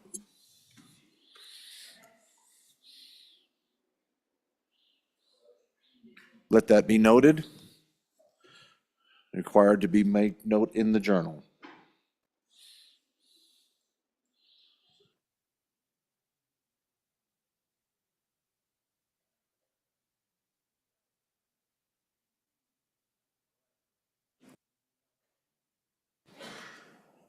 We have one more bill here on third reading. We had laid back. House Bill 200. House Bill 200, sponsored by Representative Webb. Parent rights amendments, an act relating to education being enacted by the legislature of the state of Wyoming. We have amendments, and oh my goodness, it's a delete the enacting clause. That is fantastic. Representative Jarvis, please proceed. Thank you, Speaker. I move third reading Amendment 1 to House Bill 200 and will withdraw at the appropriate time. And I can't tell you, after watching what just happened, I'm so excited to bring this right back to back. So 50% of the constituents that took my survey said that it is extremely important to them when it comes to parental rights, that I protect the individual parents' rights to decide. That individual freedom is extraordinarily important. That being said, I want to be able to support this bill, but I have a few concerns and a few questions for the bringer of the bill. First and foremost, when we say during school hours or while the student is engaged in an activity, extracurricular activity, event, program, or function where school district personnel are responsible for the student, regardless of location. So I did a really poor job yesterday explaining why I wanted to remove that specifically. And I want to bring note to it because what this statement does is the exact thing, the exact opposite of what this bill's title is. It's trying to control, and technically because we're putting it into statute, when a parent can be contacted. So it removed the ability for me as an administrator to come up with something that works for my school district or for my school. And maybe it would have been a simple survey at the beginning of the year that said, hey, if we have any of these things come up, what time of the day would you like to be contacted? Those kind of things are really simple, really easy to do. But because of this statement in this bill, regardless if the parent doesn't want to be contacted during the day or at a specific time, regardless if they say, you know what, I'd really like you to stop calling me at this time of day with these concerns. Can you please not call me while I'm at work? I am not sure we're really honoring parental rights here. This, to me, is government overreach. And I have to tell you a little bit about, so when I start a new job, in the couple times as an administrator, the first thing I do is I read the policies for that school district. And it's kind of a juicy read because you'll come across policies that are just really strange. And then you have to step back and say, why? Why is that policy here? And so I'm looking at this bill with the same lens. I step back and I'm like, why would we need to dictate to a school when Wyoming is about local control exactly when something has to happen and how it has to happen? So I've come to like two conclusions, and maybe I'm totally off base. And one of them, largely because there is an extraordinary amount of homeschool parents in this group, is that an administrator did something wrong or a teacher at some point in time, which left you feeling really unheard. And if that's the case, I want to wholeheartedly apologize to you and tell you that we're not all that way. I work very hard with my parents and very hard with my teachers. Point of order. To come up with the best. Representative, what's your point? Mr. Speaker, so all of us are here representing our constituents.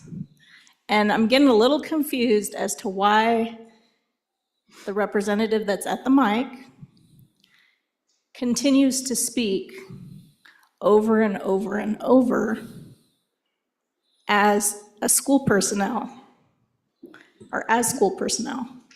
The time for that kind of testimony is during committee, not during the floor, not at the floor during debate on bills. Point of order. Yeah. Representative Parfenza. Thank you. Point of order needs to be immediately, just what's the point of the order? What's not pontificating. Mr. Speaker, point of order. According to our rules, I believe, on Masons, I think there's like 5 minutes that I can sit here and explain my point. True.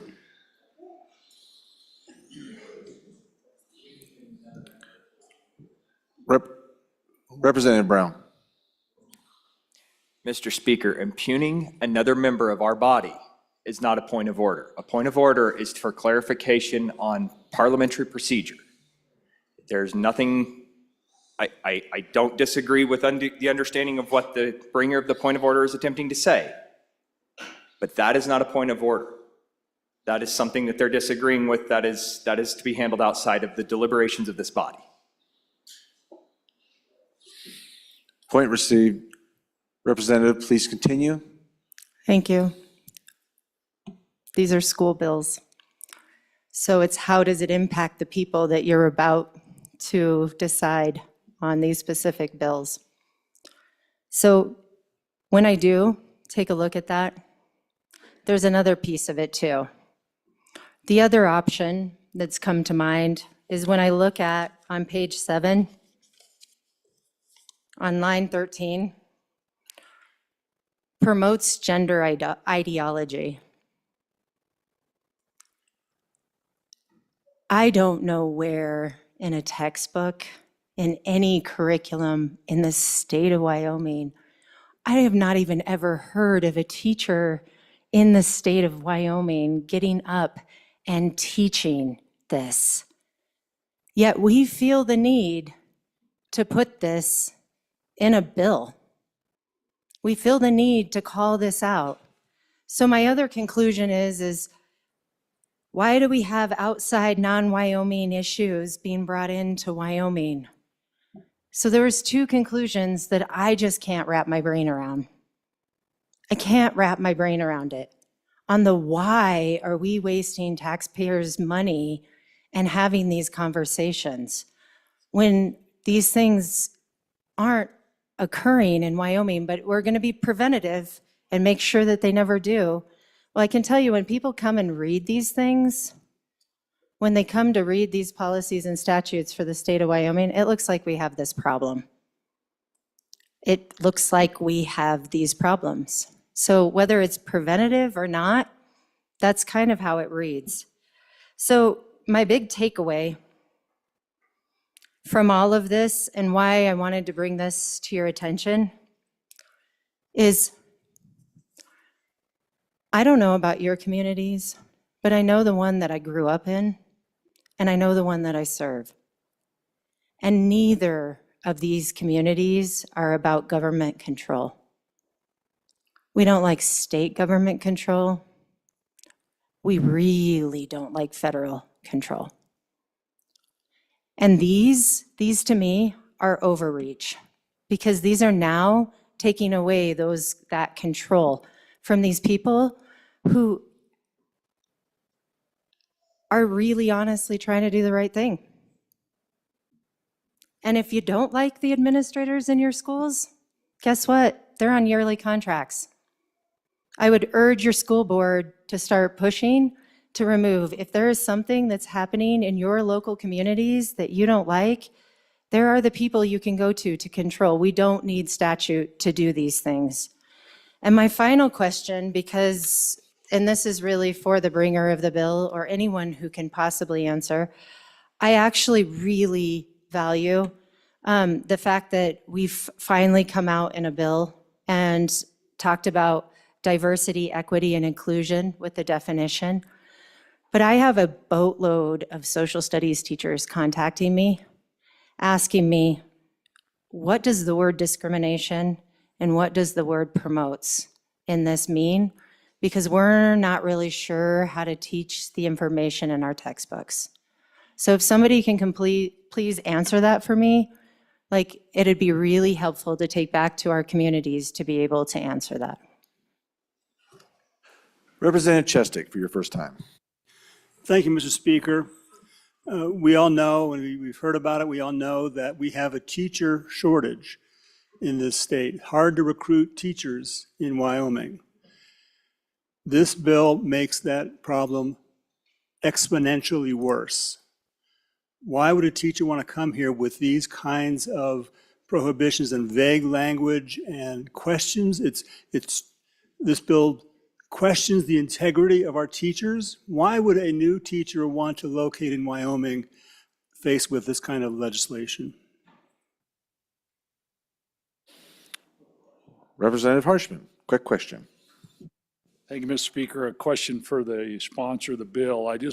Last year, this body passed, it was House Bill 92. I don't know what the Enrolled Act is.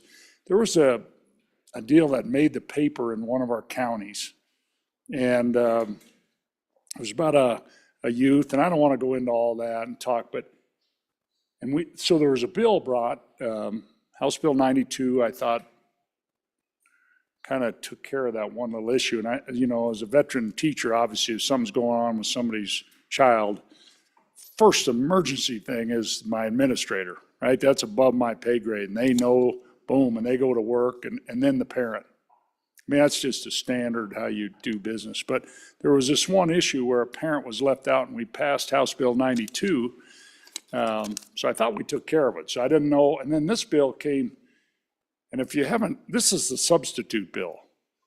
Go read the original bill.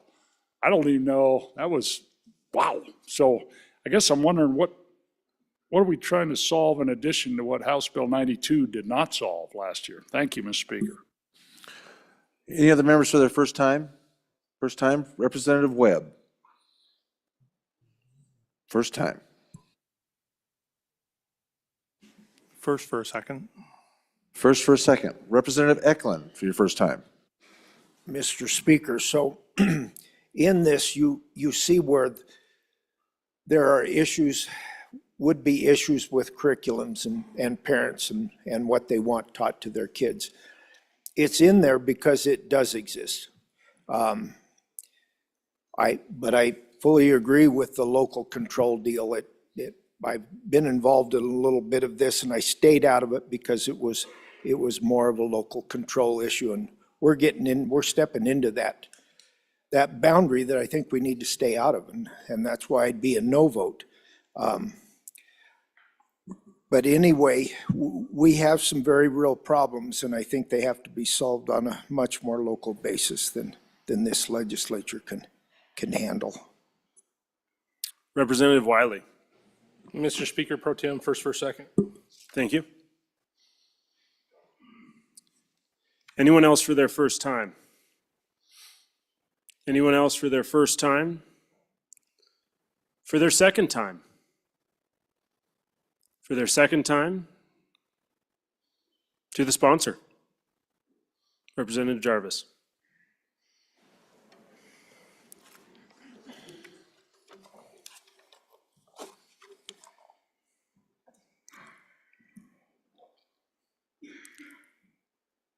Since nobody wants to stand up and define what promotes discrimination or what promotes the concepts,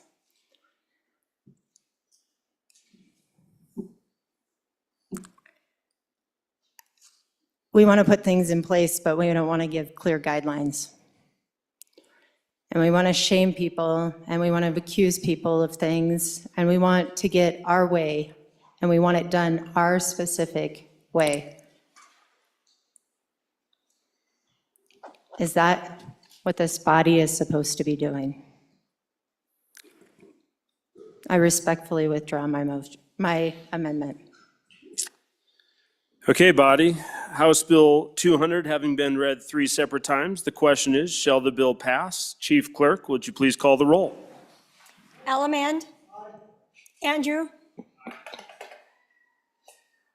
Angelos. Banks.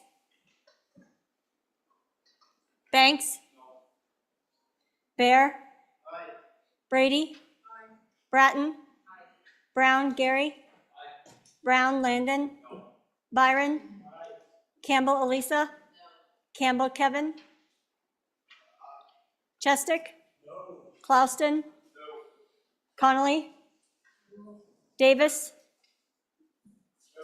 Eklund. Erickson. Feiler. Geringer. Guggenmoss.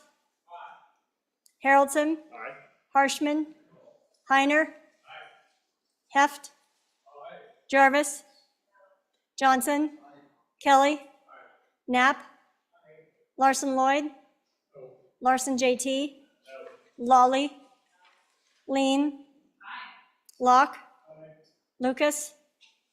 McCann. Nicholas. Ottman. Pendergraft. Posey. Provenza. Riggins excused. Rodriguez Williams. Schmid. Sherwood. Singh. Repeat. Smith. Smith. Storer. Strock. Stivar. Aye. Tarver. Thayer. Washut. Wasserberger. Webb. Weber. Worf. Williams. Winter, excused. Wiley. Yin. Mr. Speaker. Aye. Are there any changes? Are there any changes? Closing vote. Vote closed. 34 aye, 26 no, 2 excused. House Bill 200 having received the affirmative vote of the majority of the members elected to the House, House Bill 200 has passed the House. Privilege of the floor. Privilege of the floor, Mr. Speaker. Absolutely, Representative Stivar. All right, we've had a long day. Let's everybody stand up, look to the south gallery. Well, Andy Hadid, stand up. He's here from Sheridan. He's one of the city councilmen up there. Let's give him a welcome to the House.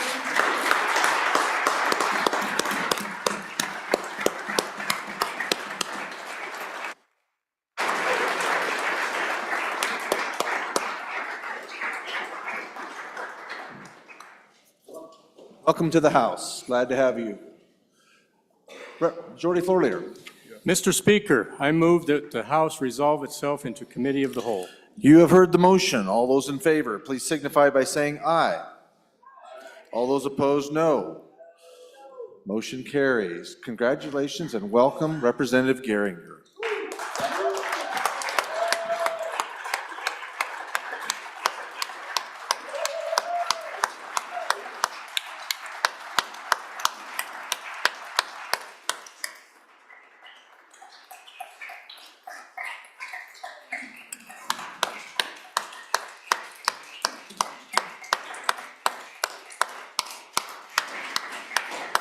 The Committee of the Whole will please come to order.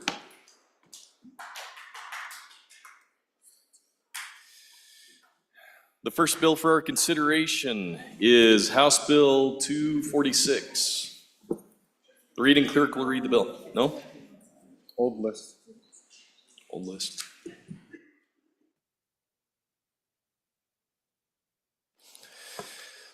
Check that. The first bill for our consideration is House Bill 211. The reading clerk will read the bill.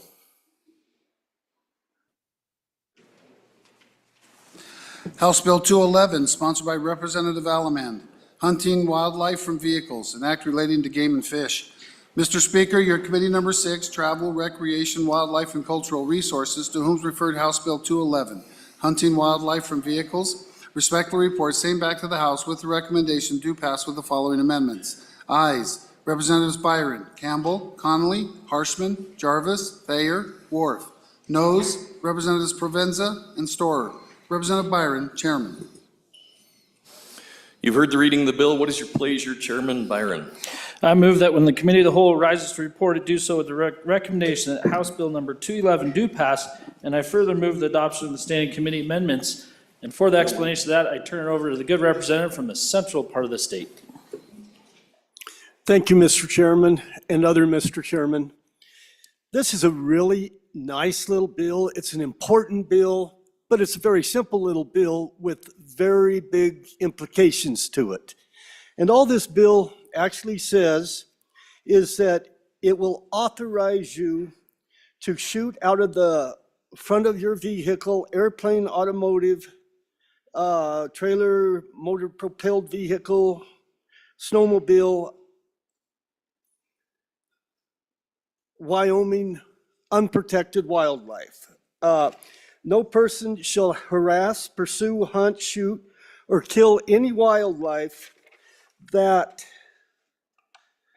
is classified and requires a license or permit to take protected under WS 231101.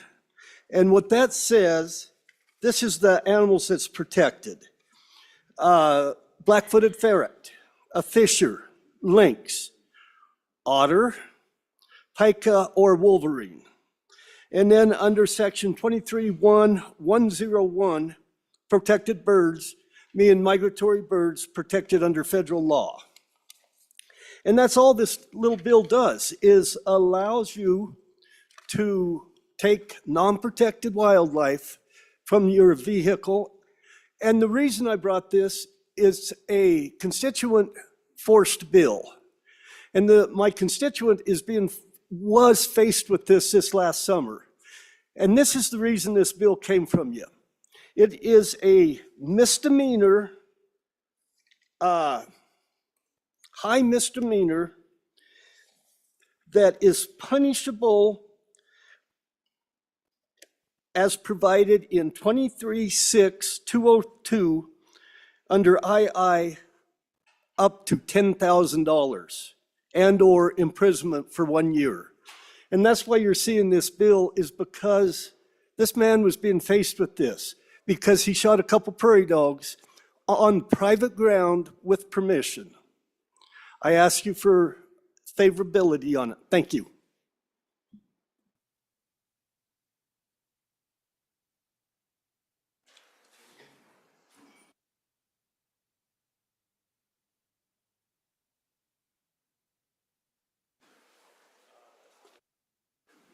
Representative Yin. Mr. Chairman, thank you. So question for the bringer, or maybe anyone who was in the committee that heard this. Do you know what kind of animals this opens up shooting from vehicles? Is there like a list that we can look up?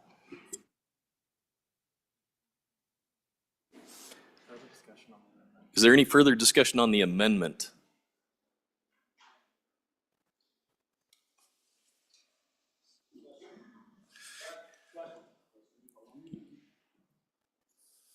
Right here. Question having been called, all those in favor of standing committee amendment number 1, say aye. Opposed, no. Standing committee amendment number 1 has been adopted. We are now back on the bill.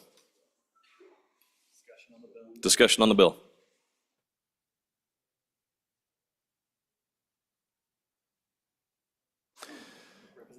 Representative Alamand. I don't need to say more. I think you know how serious of a problem this is. So I just ask for your aye vote. Thank you. Question having been called, all those in favor of Chairman Byron's motion that when the committee of the whole rises to report, it does so with the recommendation that House Bill 211 do pass. All those in favor say aye. Aye. Those opposed, no. House Bill 211 has passed the committee of the whole. The next bill for our consideration is House Bill 299. The reading clerk will read the bill. House Bill 299, sponsored by Representative Posey. Online sports wagering amendments and act relating to gaming. Mr. Speaker, your committee number 6, Travel, Recreation, Wildlife, and Cultural Resources, to whom referred House Bill 299, online sports wagering amendments, respectfully report same back to the House with the recommendation that do pass. Ayes, Representatives Byron, Campbell, Connolly, Harshman, Jarvis, Provenza, Storer, Thayer, Wharf. Representative Byron, Chairman. You've heard the reading of the bill. What is your pleasure, Chairman Byron? I move that when the committee of the whole rises to report, it do so with the recommendation that House Bill 299 do pass. Discussion on the bill? And I turn the explanation of House Bill 299 over to the wonderful bringer, To my left, your right. Representative Posey.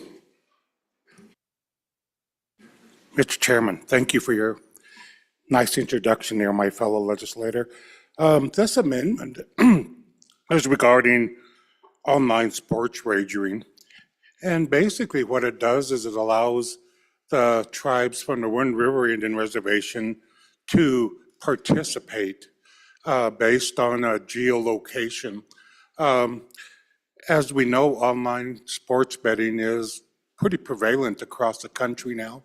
You know, you got DraftKings and some of those other where people could bet right on their phone. You could probably bet right in this chamber. I imagine people won't, but that's kind of the mechanism nowadays. And this would allow, it already exists. The document already exists. It's already in the Wyoming statute.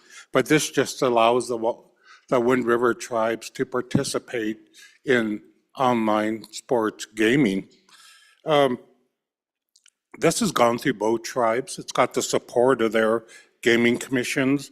Also, it's been discussed with some of our legislators here. You know, I kind of came into the legislature and this wheel was already rolling. The tribal representation, the leaderships have voiced support of this effort. I just want to give you a little bit of background on the geolocation, and that regards the gaming facilities locations on the Wind River Reservation. It's actually a good opportunity for the Wind River tribes.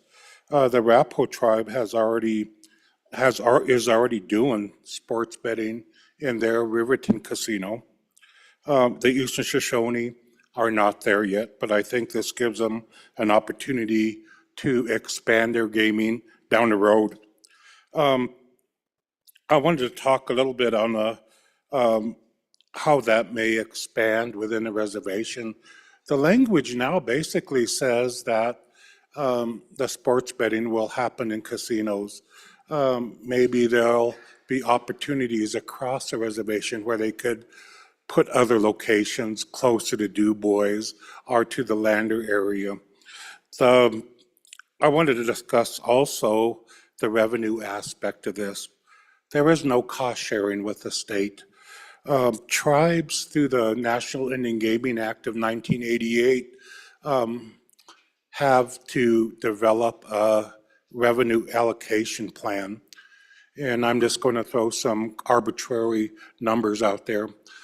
We had, when I was in my former duties, we had to develop this plan, like 20% goes to education, 30% goes to health care, 15% goes to elderly care. So that allocation revenue plan has to be approved by the National Indian Gaming Commission. So there is some guardrails on this process. The state revenue is much different. You know, the counties get 40% of the online revenue now.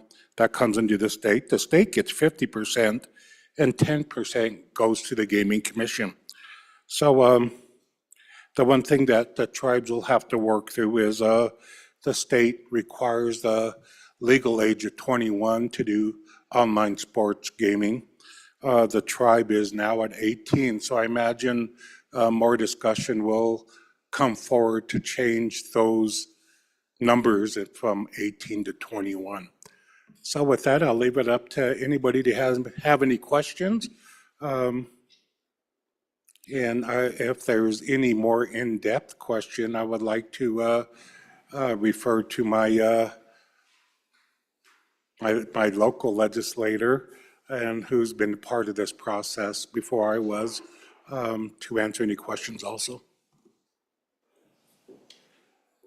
Representative Larson. Thank you, Mr. Chairman. And just to add on a little bit to what the good freshman representative from in the land of the Great Warm Springs, just south of the land of Washakie, is we have to remember back when we passed the sports betting, online sports betting, okay? This is dealing with online.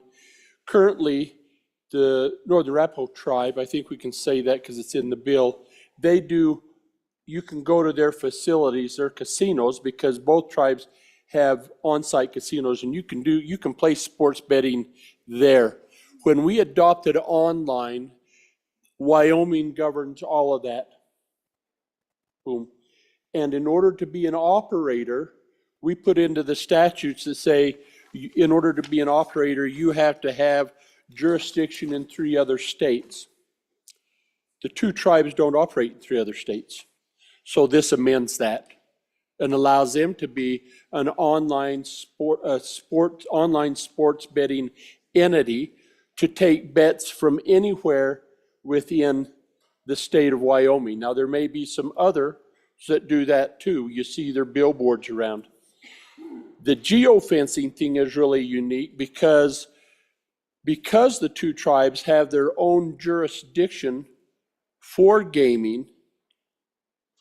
We've geofenced online sports wagering within the reservation only for the tribes. So the tribes can take online sports wagering anywhere from in the state if they elect to be an operator, but those others can take it from anywhere within the state but on the reservation. And that geofencing, if you go to the Gaming Commission's office, they'll show you, it shows where all those bets are being placed real time. It's kind of cool. But I believe that's what this bill does, is it authorizes them to be an operator and then helps control the geofencing. Any further discussion? Question being called. All those in favor of Chairman Byron's motion that when the Committee of the Whole rises to report, it does so with the recommendation that House Bill 299 do pass. All those in favor say aye. Those opposed, no.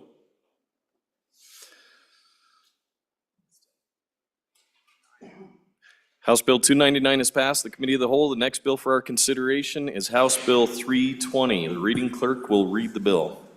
House Bill 320, sponsored by Representative Storer. Taxation and Revenue Task Force 2028, an act relating to the administration of government.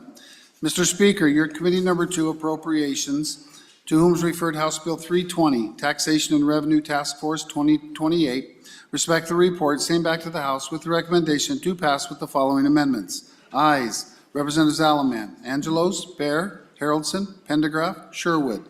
Noes, Representative Smith. Representative Bear, Chairman. You've heard the reading of the bill. What is your pleasure, Chairman Bear? Mr. Chairman, I move that when the Committee of the Whole rises to report, it do so with the recommendation that House Bill 320 do pass, and I further move the adoption of the Standing Committee amendments. I will pass the explanation of both the bill and the amendment over to the good representative from the county where the Tetons reside. Thank you, Mr. Chairman. I just was thinking a couple weeks ago about how much time we want to spend talking about property tax. This is not the reason I ran for office, but it has been a central concern for my constituents. And it has been a significant subject matter for my time here as a legislator. And I really do think maybe the time is for us to allow this body to spend time solving some of our other concerns. So it's clear to me from the debates we've had both this session and the last 2 that we really are of different minds, both here in the body and across the state. We are at a crossroads, it seems. Almost 40 years ago, citizens voted to make property tax the revenue source for schools and local communities. Today, there is a strong desire to fundamentally change that policy. So we've seen, once again, a plethora of bills to reduce revenues. These are having significant impacts, and it has a lot of our constituents and our communities concerned, be it property tax, sales tax, severance tax. So it's a little unclear to me, at least, where we are going. Our cities and our towns and our local hospitals really don't understand what that future might look like. And we have fiscal notes on each of these bills, but understanding what those look like cumulatively is really difficult, if not impossible. And we don't know where we're going to end up at the end of the session, once again, which bills will live, which bills will die. So I feel like we're in a new normal when it comes to tax policy. We don't really know where this road is going. Are we just tightening belts? Are we cutting services? Are we finding new revenues? I don't have the answer. So what this bill does, very simply, is to create a tax and revenue task force that does bring the stakeholders together, both payers and payees, to figure out where we are going. 40 years after the citizens passed tax reform, I believe it's time to reconsider.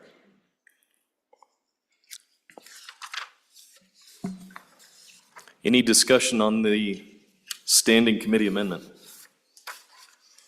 I can explain that as well, Mr. Chairman. So, Representative Storr. thank you.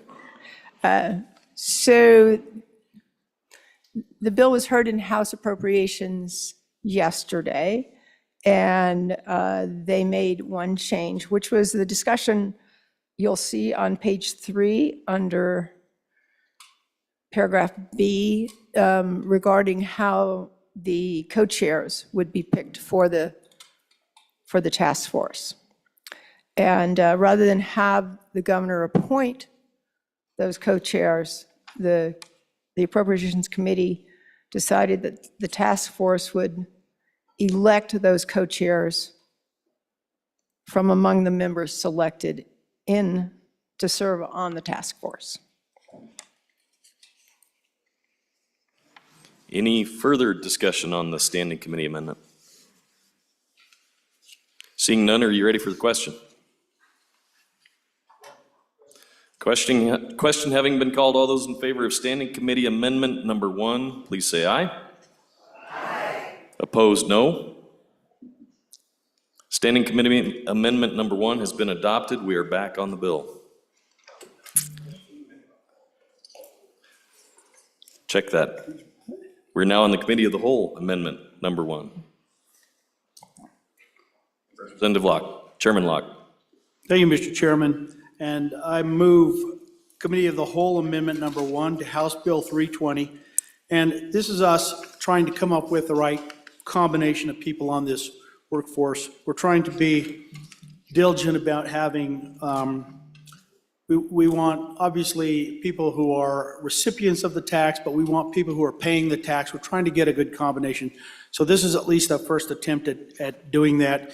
And so what this amendment does, if you go to page 3, line 4, we delete revenue and we delete the entire page 3, line 5, and we insert the minerals industry. So we're trying to get some of the industry people infused in here as well. And this is at least a first attempt to try to get the right people involved.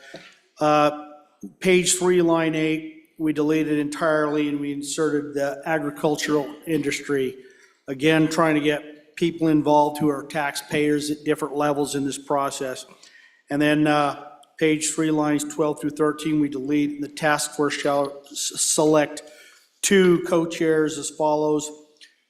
1 co-chair shall represent the Wyoming Senate, the Wyoming House of Representatives, county governments, cities, towns, special districts, school districts, and one of the co-chairs shall represent Senate, the House, representatives of the minerals industry, the agricultural industry, and the general public. Again, we're trying to get a combination of people in here to appropriately represent. We want to be as broad a representation in this group as we can. We want to make sure this task force is not looking at it from just, what do we need to feed the government components, but how are our people being taxed is what we're attempting to do. So I ask for your favorable consideration of this amendment. Representative Yin. Mr. Chairman, thank you. So to the bringer of the amendment, not opposed to adding industry folks, but I'm curious that you added our number 1 industry, our number 3 industry, but there isn't a member representing our number 2 industry. Is that something you'd be favorable to in another amendment? Chairman Locke. Mr. Chairman, and I'm sorry, I apologize. I could not hear the question very well. I just could be going deaf. Thank you. Representative Yin. Mr. Chairman, I'll speak a little slowly. I do speak fast. So for the bringer of the amendment, I'm not opposed to bringing industry members onto the task force. What I am curious about is that you included our number 1 industry, our number 3 industry, but there isn't anyone from our number 2 industry, tourism. So I'm curious whether you would be amenable in a future amendment adding someone from our number 2 industry. Chairman Locke. I think we're open for a broader discussion. This was quite honestly just an initial attempt to put something out there, and of course, I think it's a good conversation. Representative Chestick. Thank you, Mr. Chairman. Just a question about the co-chairs of the lines 14 through 22. And it's really just the one word, represent. I'm not quite sure what we mean by represent. When I think of represent, I think of what I'm doing here. I'm representing my constituents and advocating for their interests. And I'm just wondering if these co-chairs are supposed to advocate for the interests of certain groups, or do you mean instead shall be chosen from among these representatives? I think that's what you mean. I hope that's what you mean. And maybe we can find a better way to say that. Chairman Locke.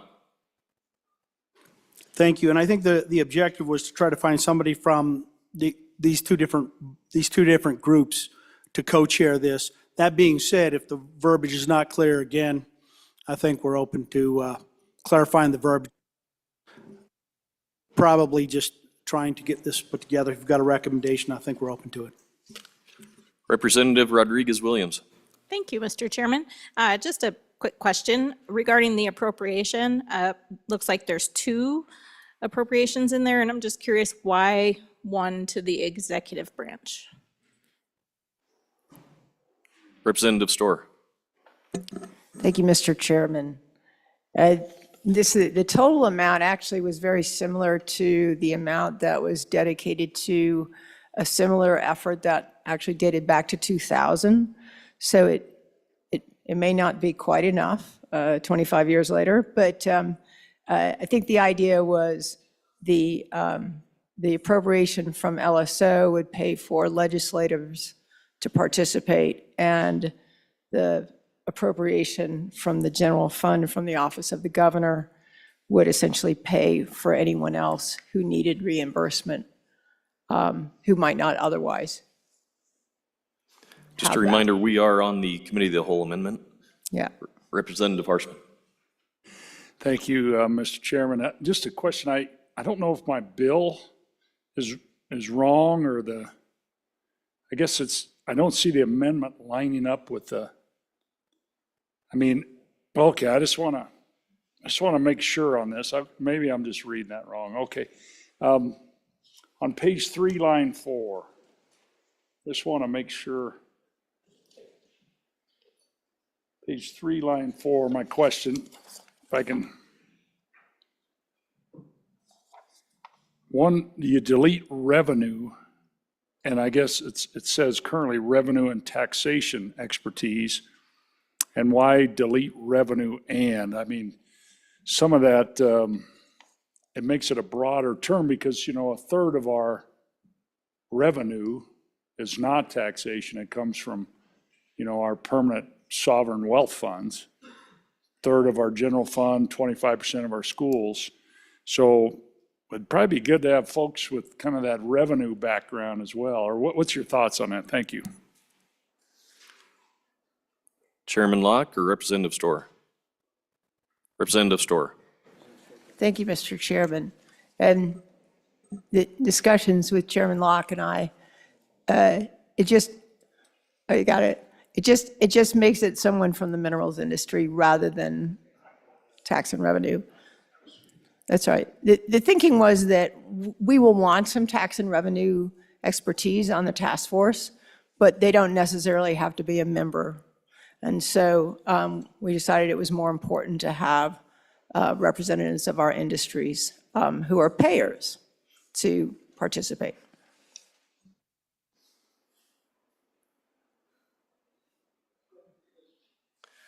Representative Provenza. I love this trend, Mr. Chairman. Thank you. Can you talk about the removal of someone with constitutional expertise and inserting it with agriculture? I'm fine with inserting the ag, but I just would like to, there's a lot of tax stuff in our Constitution, so it would maybe be helpful to have someone there. Representative Storr. Thank you, Mr. Chairman. Again, I think that the thinking was to not make it too big, but also avail ourselves of that expertise through asking an expert, such as someone from the Board of Equalization, to speak to the task force rather than actually serve on it. It may make more sense that way, since it may be someone who's serving as a board member that they may not want to participate. But the idea was that we could get that expertise in a different sort of way. Thank you. Any further discussion on the Committee of the Whole amendment? Question having been called, all those in favor of the Committee of the Whole Amendment number 1, say aye. Opposed, no. Committee of the Whole Amendment number 1 has been adopted. We are back on the bill. Representative Storr. Thank you, Mr. Chairman. I had a lot of conversations with the folks that represent both our mineral industry, our cities and towns, our counties, our special districts. And while I think there's some healthy skepticism about whether what we can accomplish what we set out to do on a task force, we did see last night that a successful task force result in some new legislation. And so when I was much younger, I served on 3 different task forces for the state of Wyoming. One appointed by a relative of our current chair, and dealing with state lands, something we're still working on. Another on range reform, and I think the other one was on sagebrush after coal mines.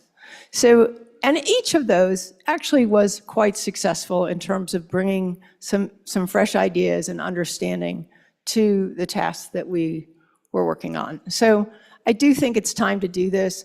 There was an effort in 2018, a bill that was brought, did not make it all the way through the process, but frankly, 25 years after we last had a deep discussion about tax policy, I think it's time. So thank you. I ask for your favorable consideration. Thank you. Question having been called, all those in favor of Chairman Bear's motion that when the Committee of the Whole rises to report, it does so with the recommendation that House Bill 320 do pass. All those in favor say aye. Aye. Opposed? House Bill 320 has passed the Committee of the Whole. The next bill for our consideration is House Bill 323. The reading clerk will read the bill. House Bill 323, sponsored by Representative Wasserberger, SNAP benefits, waiver request, and act relating to welfare. Mr. Speaker, your committee number 10, Labor, Health, and Social Services, to whom is referred House Bill 323, SNAP benefits, waiver request, respectfully report same back to the House with the recommendation it do pass with the following amendments. Ayes, Representatives Clouston, Guggenmoss, Heft, McCann, Ottman, Rodriguez-Williams, Wasserberger. Noes, Representative Yen. Absent, Representative Stivar. Representative Rodriguez-Williams, Chairman. You've heard the reading of the bill. What is your pleasure, Chairman Rodriguez-Williams? Thank you, Mr. Chairman. I move that when Committee of the Whole rises to report, it does so with the recommendation that House Bill number 323 do pass, and I further move the adoption of the Standing Committee Amendment. And I will turn the explanation of the bill over to the good representative that wants to make our state healthy again. Representative Wasserberger. Thank you, ladies and gentlemen.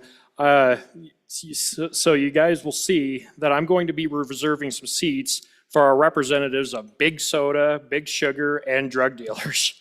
I'm sure they're late because they're having trouble finding a parking stall. You know how busy it can be during the session.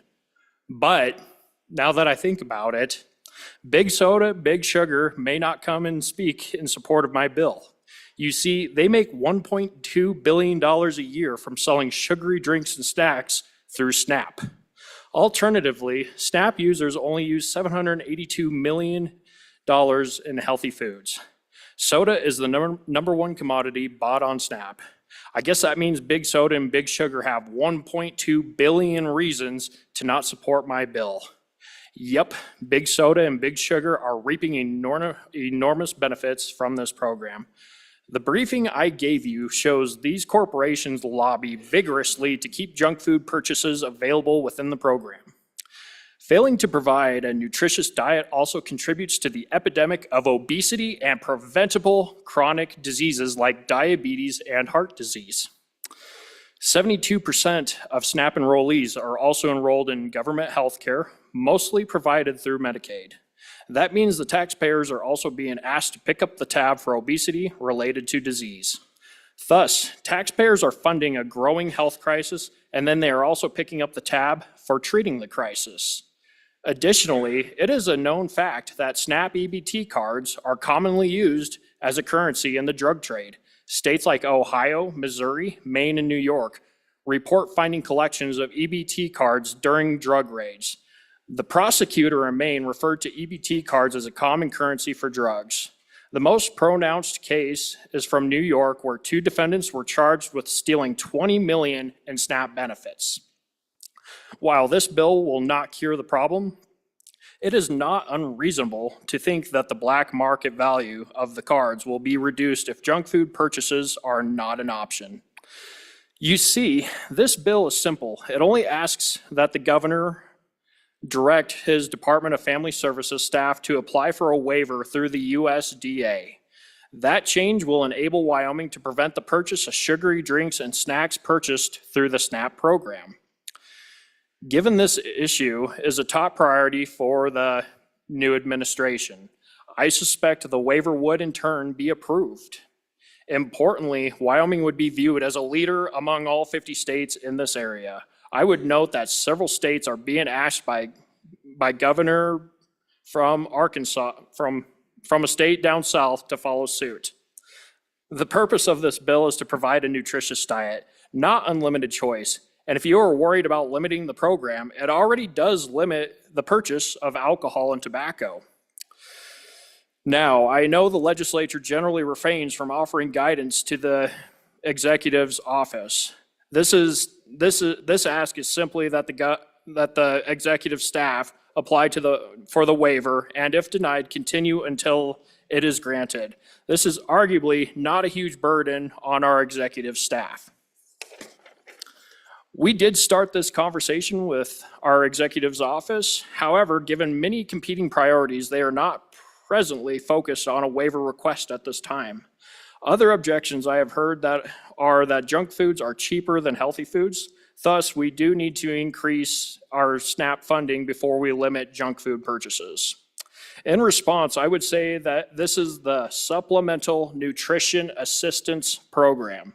SNAP participants are not prevented from using their own money for junk food, as the taxpayer has no obligation to provide Mountain Dew and Twinkies. If users spent every SNAP dollar on healthy foods and we learn it still is not enough, then we can have that conversation. Right now, we don't know if that is the problem. The bottom line is this: in our state, we can do better. We know people are struggling. We don't need to make the wrong decision easy by allowing taxpayer-funded access to foods that are killing our most vulnerable populations through preventable diseases. I hope you can support this important bill, and I will stand for your questions. Is there any discussion on the amendment?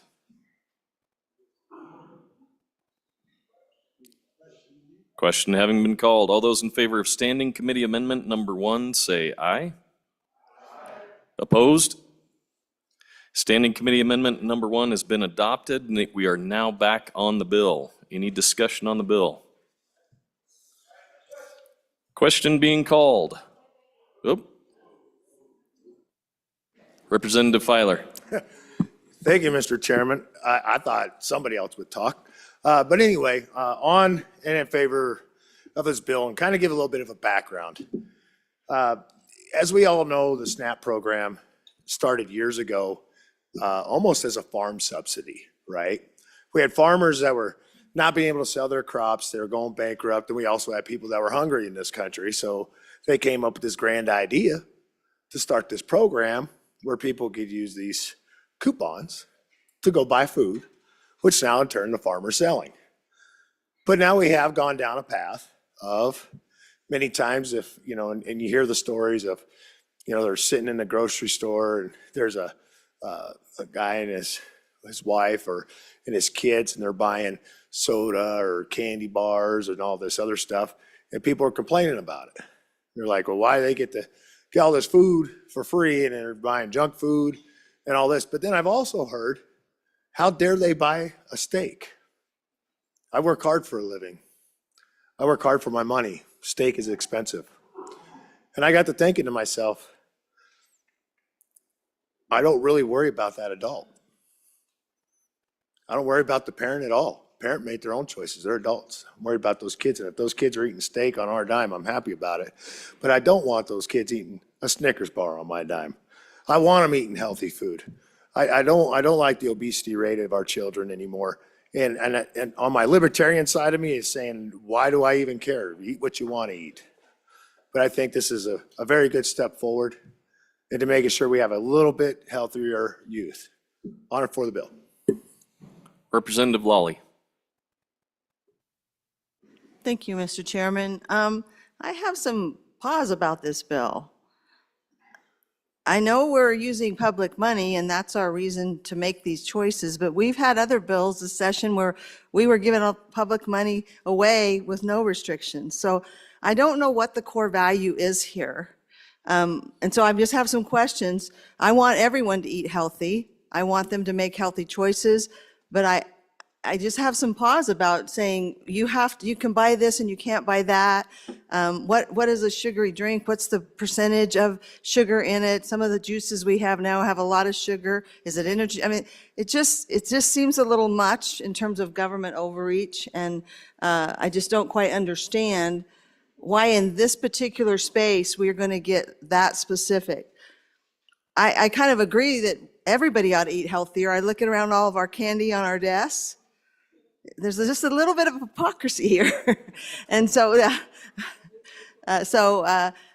again, just a little bit of concern about whether we're being consistent in our core values here. But again, I'm not really going to be in favor of this bill at this time.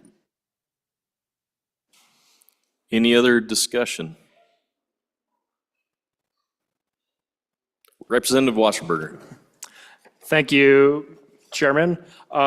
I guess as far as being a government overreach, all it's doing is simply requesting our executive team to go to the new administration and just ask for a waiver that we exempt some of these unhealthy foods. And I don't believe that's too much government overreach. We've got a huge drug market that's prospering off of this currency trade. And so all it would do is actually, it would lower the amount of government, because then we would have less of our costs going to Medicaid and less of our costs going to the health crisis epidemic that we are experiencing in this country. I would really encourage you to vote yes on this bill. Any question being called? All those in favor of Chairman Rodriguez-Williams' motion that the Committee of the Whole, when the Committee of the Whole rises to report, it does so with the recommendation that House Bill 323 do pass. All those in favor say aye. Opposed?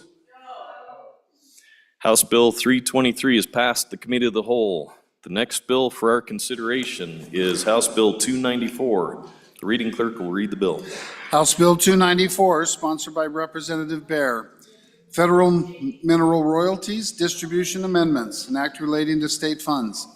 Mr. Speaker, your committee number 2 appropriations, to whom is referred House Bill 294, federal mineral royalties, distribution amendments. Respect the report, same back to the House with the recommendation that do pass. Ayes, Representatives Angelos, Bear, Haroldson, Pendergraft, Smith. Noes, Representative Sherwood. Excused, Representative Alaman. Representative Bear, Chairman. You've heard the reading of the bill. What is your pleasure, Chairman Bear? Thank you, Mr. Chairman. I move that when the Committee of the Whole rises to report, it do so with the recommendation that House Bill 294 do pass, and I will give the explanation of the bill and ask for your favorable consideration. Folks, I both emailed and passed out a single-page sheet. This is in your data book on page 16 as well, same information. And what this bill does is it just simplifies the way we deal with our cash flows on these FMRs. There was some confusion I heard maybe amongst some of your constituents. I just want to clear that up first. You'll notice at the top of this page, we have the FMRs up to 200 million flowing into about 7 different things here. We have the School Foundation Program, the Highway Fund, Cities and Towns, University of Wyoming, Cities and Towns and Counties Capital Construction, Highway Fund, up to $200 million in FMRs. All those people get that money as it's divided up, and you can see it in that bar chart. That does not change in this bill. Then it comes down with this line that starts on the right, goes horizontally, and then comes down and says FMRs over 200 million. And you can see the division, 2/3 are going into these 2 different accounts. One, $8 million going to the University of Wyoming. The remainder is going into the budget reserve account, which is our checking account number 2. And the last third is going into the School Foundation Program. You can see dollars amounts from this fiscal year in there. And then you have this arrow going to the right, and it says FMRs over 549.4 million. Where does that number come from? Well, that was the Craig estimate back in October of 2024. So if we underestimate what we're going to have in FMRs, we have a place we want to put the money. Currently, 40% goes into the School Foundation Program, and 60% goes into the Budget Reserve Account, which is checking account number 2. And you can see fiscal year 2025, you can see at the bottom there, $0. So we have not overshot our estimate from Craig. In fact, we've undershot it. So what this bill does is it eliminates that distribution. That's why the big X is there. And it says if we do go over our estimations in Craig, half of it will go to the account we talked about before, which is the one represented by that narrow window on the left and the narrow window on the right. It goes half and half to each of those. One is the school side, one is the general side.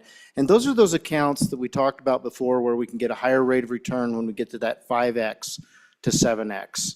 And again, those accounts, we'll call them a 401k. If your 401k maxes out, then it flows back into our trust fund, which are the 2 big windows in the center. So with that, I'll take any questions and ask for your favorable consideration on the bill. Representative Harshman. Thank you, Mr. Chairman. I appreciate the chairman of committee number 2. I think this is a good little bill. Urge your aye vote. Thank you. Representative Larson. I would echo that sentiment. That's been, we've done that for a variety of reasons a number of years ago and changed that every few years. It's time to just put that back in line with the way it is. I like the bill. Any further discussion? Question being called. All those in favor of Chairman Bear's motion that when the Committee of the Whole rises to report, it does so with the recommendation that House Bill 294 do pass. All those in favor say aye. Opposed? House Bill 294 has passed the Committee of the Whole. The next bill for our consideration is House Bill 228. The reading clerk will read the bill. House Bill 228, sponsored by Representative Knapp, prohibition on private funds for conducting elections, an act relating to elections. Mr. Speaker, your committee number 2 appropriations, to whom is referred House Bill 228, prohibition on private funds for conducting elections. Respect the report, same back to the House with the recommendation that do pass. Ayes, Representatives Angelos, Bear, Haroldson, Pendergraft, Smith. Noes, Representative Sherwood. Excused, Representative Alaman. Representative Bear, Chairman. You've heard the reading of the bill. What is your pleasure, Chairman Bear? Mr. Chairman, I move that when the Committee of the Whole rises to report, it do so with recommendation that House Bill number 228 do pass, and I'll leave the explanation to the good chair of Committee number 7. Chairman Knapp. Mr. Chairman, thank you. Back in 2020, during the election and the pandemic, $350 million poured into one sleepy little nonprofit who normally dealt with about $3 million a year. It was injected from a CEO that we know online to book our faces. It was then distributed to in grants to hundreds of county and city elections officials in 47 states. That's 2,500 jurisdictions. The odd thing was, out of the 350 million, only 1.3 million went to PP&E.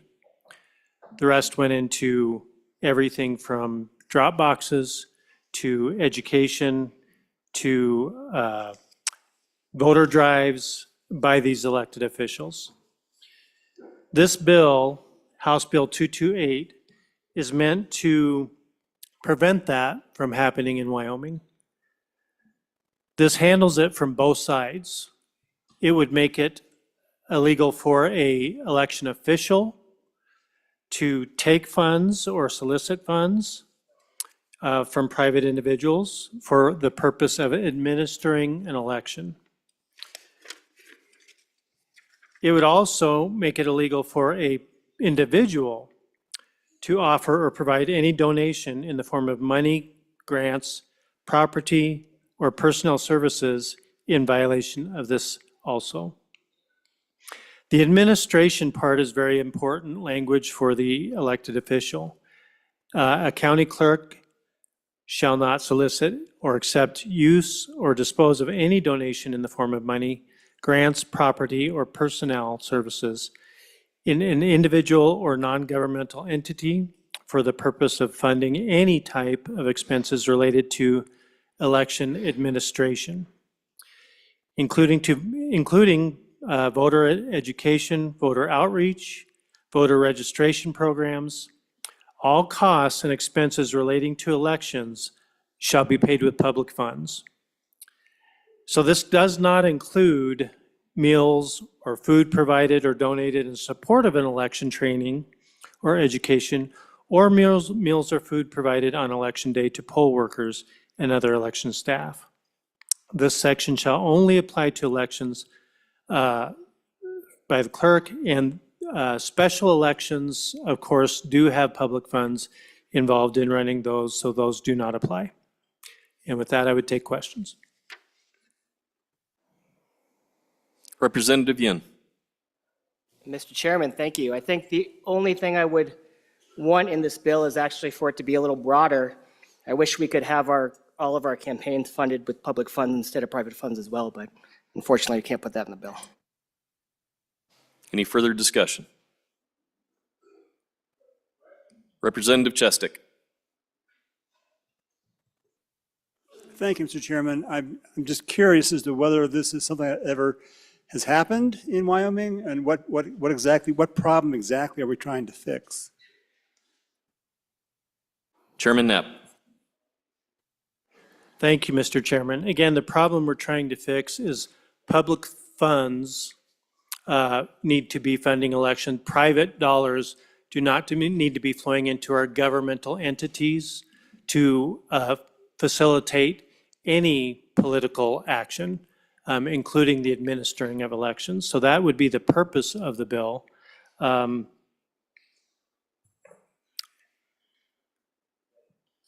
Further, this has been adopted in 28 other states and would come as a violation under our election code 22-26-120 in statute. Representative Pendergraft. Thank you, Mr. Chairman. I just wanted to respond to that briefly. I keep hearing things, well, we've never had these problems in Wyoming. You know, I never had a fire in my house either, but I put in smoke detectors. Chairman Byron. Thank you, Chairman. I guess I will dovetail off of the two speakers. Do we have an example? I mean, we kind of dodged that question. Do we have an example of this happening? And then a concern I have in some of our rural areas, I know we have a bunch of different areas in my neck of the woods where we vote, tend to be county-owned property, but would this prohibit, I think specifically in the language, it talks about not being able to use donated lands, but would this prohibit anyone in the state that maybe you have one of these election locations on someone's private land, or to your knowledge, or the body's knowledge, are these all happening on public pieces of property? Chairman Knapp. I'll answer the question about this happening in Wyoming. To date, we do not have any record of a billionaire putting in $350 million into our election system. So that's the answer to that question. We do, however, want to protect against that ever happening, because in those elections, in 2,500 jurisdictions, it did sway towards a political side and change possibly those elections. Public money is where we fund elections. Private money does not need to find itself into our political system administering our elections. Any further discussion? Are you ready for the question? Question being called. All those in favor of Chairman Bear's motion that when the Committee of the Whole rises to report, it does so with the recommendation that House Bill 228 do pass. All those in favor say aye. Opposed? House Bill 228 has passed the Committee of the Whole. The next bill for our consideration is House Bill 264. The reading clerk will read the bill. House Bill 264, sponsored by Representative Singh, Central Bank Digital Currencies Prohibitions, an act relating to administration of government. Mr. Speaker, your Committee Number 2 Appropriations, to whom is referred House Bill 264, Central Bank Digital Currencies Prohibitions, respectfully report, same back to the House with the recommendation that it do pass. Ayes, Representatives Angelos, Bear, Haroldson, Pendergraft, Smith. Noes, Representative Sherwood. Excused, Representative Alaman. Representative Bear, Chairman. I just saw a bear running through the hallway. You've heard the reading of the bill. What is your pleasure, Chairman Bear?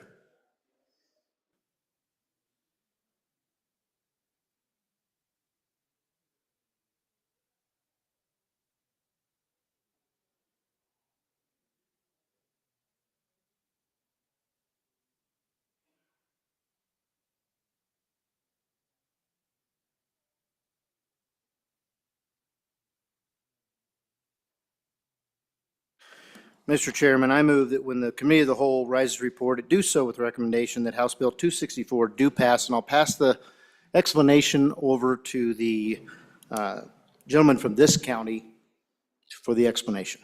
Representative Singh. Thank you, Mr. Chairman. I bring you House Bill 264, and I ask for your favorable consideration. House Bill 264 is a necessary step to protect Wyoming's financial sovereignty and individual liberty by prohibiting the use of central bank digital currencies in state transactions. A CBDC, they're not just another form of digital money. They are a direct pipeline to government, controlled financial surveillance.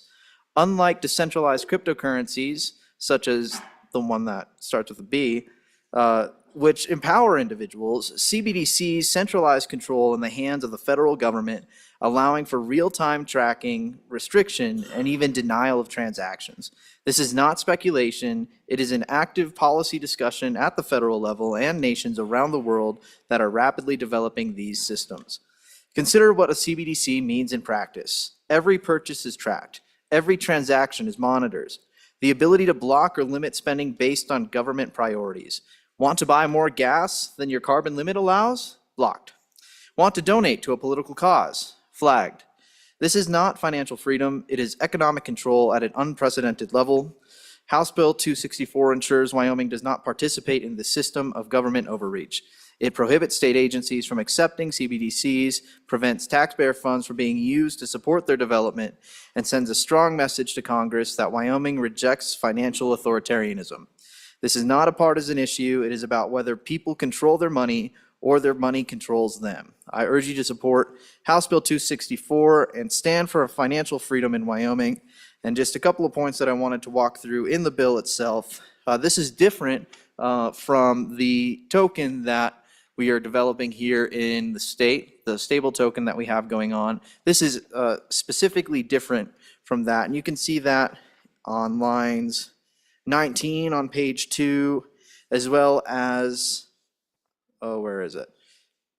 Line 7 on page 3, that this is specifically referencing a token issued by the Federal Reserve.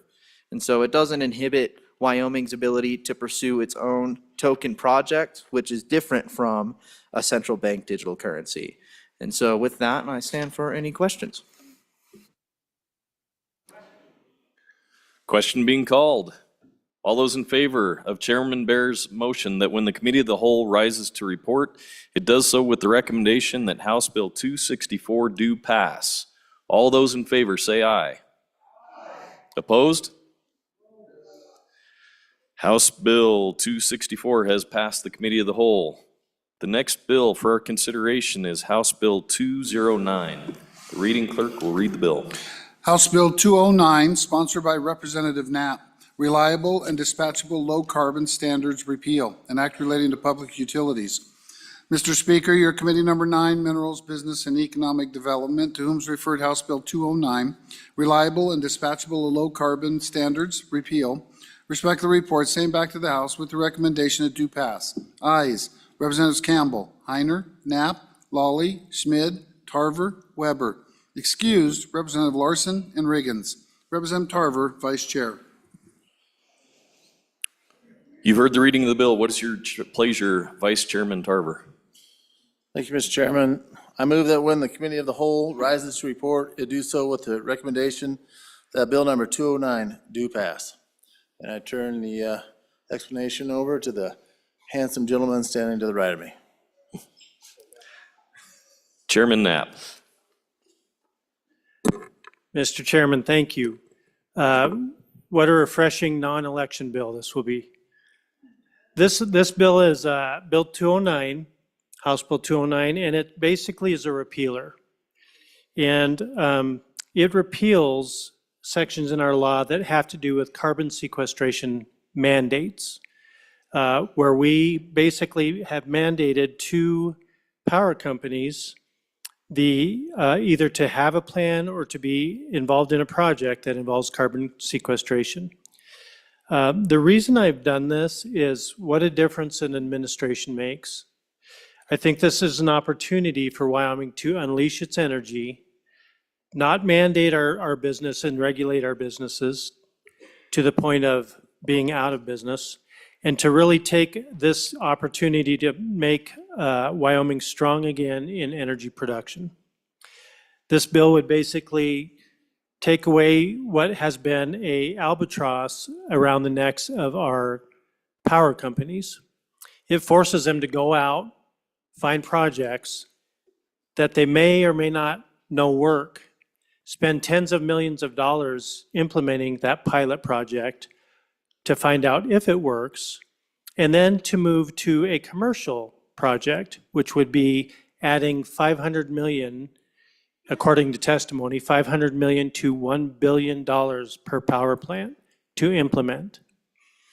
What that does is increases the cost of our power.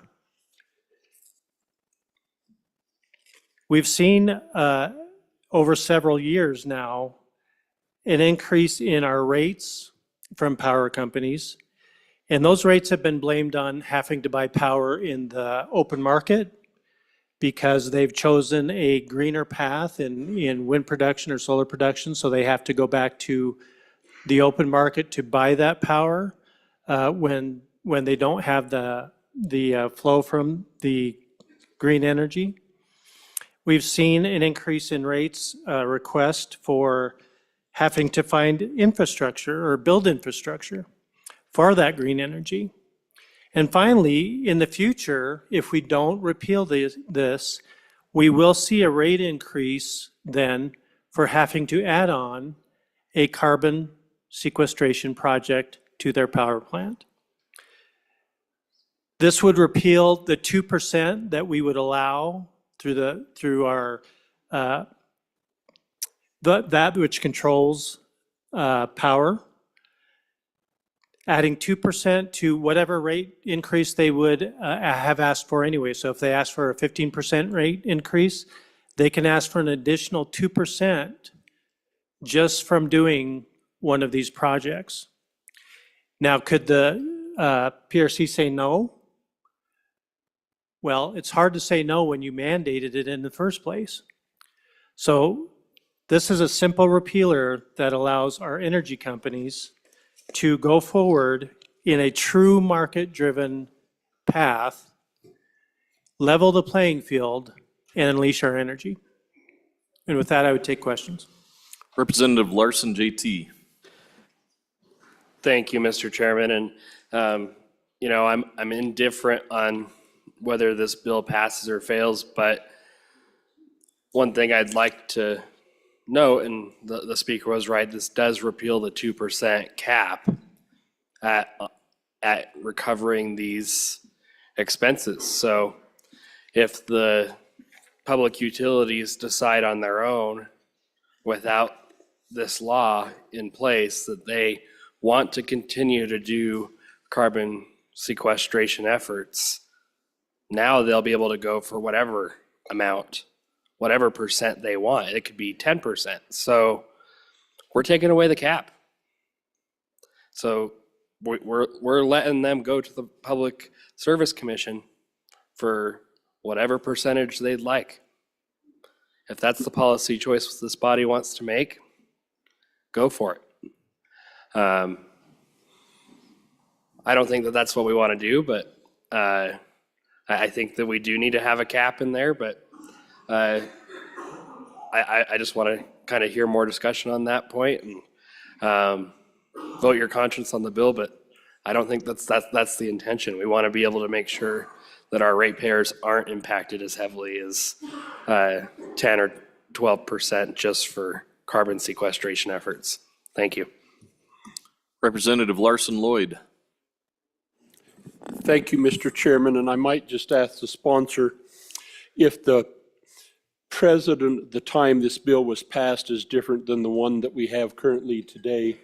I believe it's the same one, and this bill was in response not to the power plants, but to the utilities who in their integrated resource plan were shifting away from dispatchable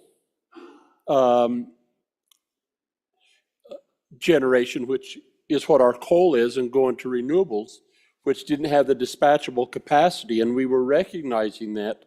And so we were responding to the request in this bill to our coal industry and to our baseload industry that was going to that requires the utility to use dispatchable income, and then they get a benefit if that dispatchable income is low carbon, which means that they had invested in some carbon capture sequestration, because funny thing is that's what the customers were saying they wanted.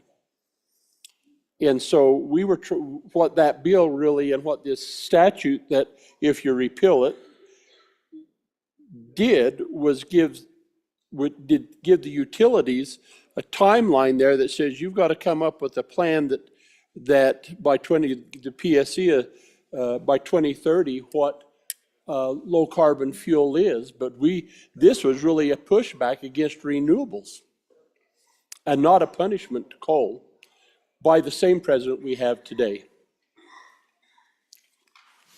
Representative Yin. Mr. Chairman, thank you. I think the good chairman of corporations and I can agree more on bills that are election related, because I am for this, because I actually argued against House Bill 200 from back when we had implemented in the first place. It mathematically made no sense. It was going to increase the cost of generating electricity. in a way that still wouldn't make coal sustainable. So for me, it was just a mandate that we passed on to our ratepayers, and that's why I argued against it at the time. I am curious on whether is there investment that our utilities have paid in that they are still going to be able to make back from their ratepayers? Okay, sounds like yes. So probably fine with the bill. Chairman Knapp. Thank you for the questions. First of all, to answer the last question was, will they be able to recoup any money that they've put in already into a project? Absolutely. They can put those into their rate cases now. So that's an adjustment they can do. It's an interesting thing to call the 2% a cap of what a rate increase would be. This allows above and beyond what they would request for in a rate case. This allows them to, what we had before without repealing this, they could ask for X amount, including their project, and add an additional 2% because of the project. Most of the testimony we've had from utility companies who didn't request this, most utility companies would say, look, we burn coal. We loved coal. We would still be burning coal had we not been forced to move away from it. And I think that the government at the time, and through, of course, the last administration, who's put in over $400 billion into subsidies for removing fossil fuels, they would say this wasn't a needed bill. I wasn't here at the time, but that bill, HB 200, wouldn't have been something I would have voted for. It basically put a yoke around our utilities. It basically said to them, because the government has stepped in and weighted the market a certain way, and that seems to be the way that people are going, I wouldn't call it a free market or a choice by the people. I would call it a government mandated market. But they were just another cog in the wheel. They were basically saying, what can we do? So the government and Wyoming came up with HB 200 to say, if you just follow these specific regulations and specific criteria on what we say clean energy is and low carbon is, which was from the EPA prescribed rates or regulations, then you'll be fine.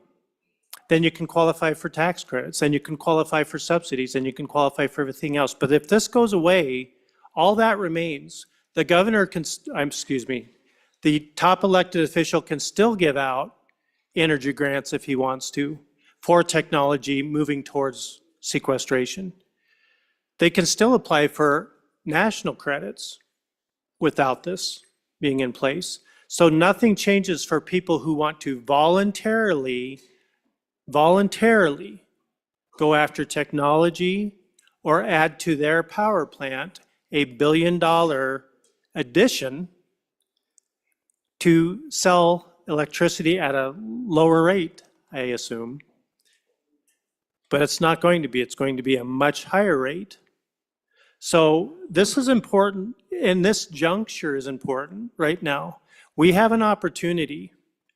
We have an opportunity with a friendly administration to go above and beyond, and not just relying on them, but taking this as our own path and not being a victim anymore to so-called market direction. It's time to take our own path as Wyoming. This is one of the first steps in getting to that point, is releasing our utilities and our energy companies from a mandate that was clearly mirrored to Washington or to the national level, and was clearly made to move us in a direction that Wyoming, in my opinion, didn't want to go. So This will still be voluntary. They'll still be able to get grants. They'll still be able to get tax credits. They'll still be able to move in a direction that they want to move if they so choose. Representative Larson, JT.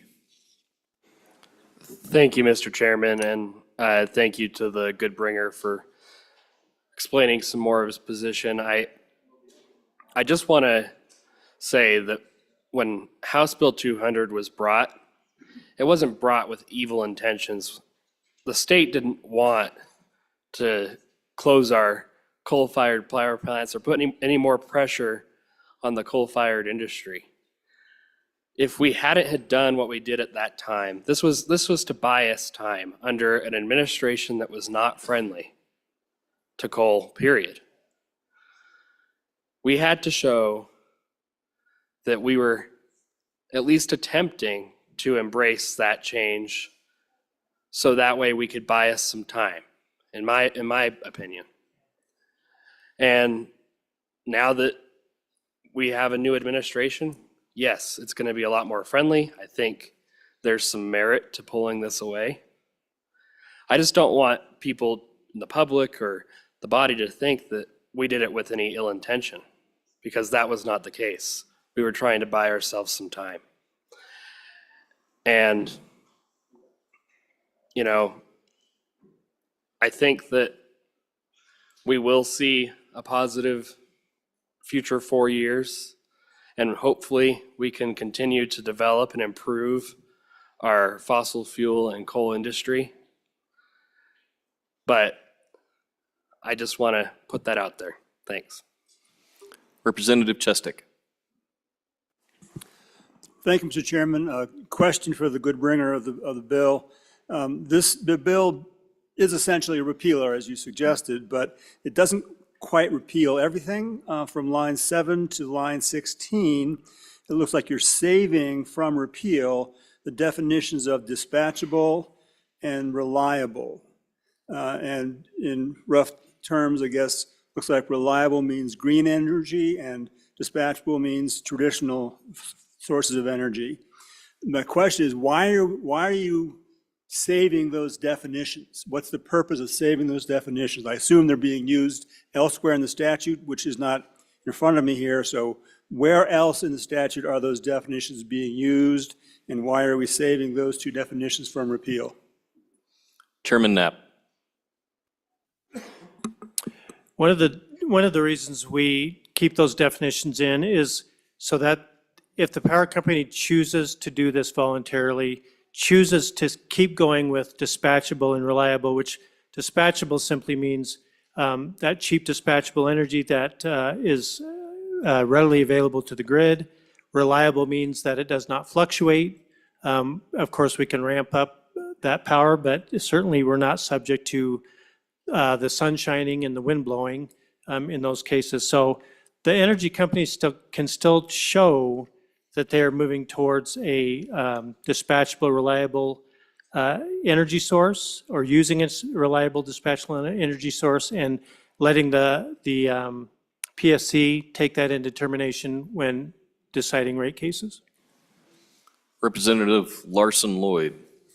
Thank you, Mr. Chairman. And those two terms really do have great value for our coal industry and for our base load industry. And they were put in place because, again, at the time that this was put in, our utilities were across the nation, and those serving us here were really moving towards renewables, wind and solar, that weren't reliable and didn't have the dispatchable capacity that our baseload coal or hydro or others have. So these definitions, and I just, to the good person that brought the last question, there's another place in section 37 that we use those again, and so they're important to leave into place.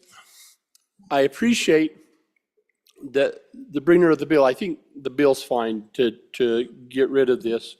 I appreciate him acknowledging that he wasn't here, because I don't think he clearly understands the intent of the bill, and would just point out this bill, House Bill 200, was brought together by representatives of the coal industry, coal-fired generation, to thwart off this ensuing shift away from baseload. I think we've kind of got around that because we've had a number of national events, national weather events that prove those other types of resources don't have the dispatchable reliability that we need to have as a nation. So, you know, and it's all okay. I think this bill passes and it does good, but there was a lot of conversation there's a lot of input from that industry because this was really intended originally to help them. That time has passed. I think getting rid of this is fine. Question being called. All those in favor of Vice Chairman Tarver's motion that when the Committee of the Whole rises to report, it does so with the recommendation that House Bill 209 do pass. All those in favor say aye. Aye. Those opposed? House Bill 209 has passed the Committee of the Whole. The next bill for our consideration is House Bill 311. The reading clerk will read the bill. House Bill 311, sponsored by Representative Locke, exemption for transported fuel and power sales amendments, an act relating to taxation and revenue. Mr. Speaker, your Committee Number 3 Revenue, to whom is referred House Bill 311, exemption for transported fuel and power sales amendments, respectfully report, same back to the House with the recommendation that do pass. Ayes, Representatives Brown, Campbell, Lean, Locke, Lucas, Stivar. Noes, Representative Storer, Worf. Excuse, Representative Riggins. Representative Locke, Chairman. You've heard the reading of the bill. What is your pleasure, Chairman Locke? Vice Chairman Stivar. Thank you, Mr. Chairman. I move in the committee whole rise and report that do so with the recommendation that House Bill 311 do pass, and I yield the floor over to the good chairman of Revenue. Chairman Locke. Thank you, Mr. Chairman, and thank you, body. And this is just a bill that we're trying to fix an issue that we believe happened here fairly recently. What this is so I'll summarize it fairly quickly because you'll look in here and you'll see that the bill quite simply on page 2 basically adds in some language about transportation of property using pipelines and systems. And what this was currently there's a tax exemption for the big pipelines that haul oil and gas out of the state, across the state and out of the state. And a couple of years ago, it was found that that tax exemption basically should apply to the gathering lines and down at the gathering line point. And then there was a process or a procedure where we made some changes, and ultimately there were some rule changes that took that away. And this is some legislation to try to put that back in place to give that tax exemption to the smaller lines, the gathering lines, again, to help our oil and gas industry and make that tax exemption available for them. So I ask for your, this is helpful to our biggest industry here, gives them a little bit of a tax exemption, and I ask for your favorable consideration. Representative Lawley. Thank you, Mr. Chairman. On and for this bill, again, as the good bringer mentioned, it brings some clarity and certainty in a situation that has become clouded by administrative action. And so this helps our industry, it gives them certainty and clarity, and we are, so I'm for that, and I'm for us clearing this up because it's an important matter for our industry. Representative Larson. Thank you, Mr. Chairman. I just trying to get my head around this. So you've got those gathering lines. A producer is gathering within the field. He owns that product now, so there's no requirement. He's paying the ad valorem and the severance tax, and he owns that to the point that it then goes or that the midstream or someone else carries it. So is that who you're trying to protect? Because they shouldn't have to pay sales tax because they own the product now. So help me understand what part of this system that we're running afoul on, please. Chairman Locke. So this gives them, this is giving them an exemption on the electric power that they use in these gathering lines to transport it to the central distribution points. So it's giving them a tax exemption on that electric power used for that surface transfer for those gathering lines. That's what this exemption's for. Representative Campbell. Thank you, Mr. Chairman. To just add a little bit of clarity, so this is an exemption on the electricity used. So the exemption was given to those pipelines in the transportation of. The exemption of electricity does not apply to the removal of. So all of the equipment to, you know, the power pumps and the whatever to pull it out, that electricity is not tax exempt. So it is just in the transportation of. And so that exemption was granted.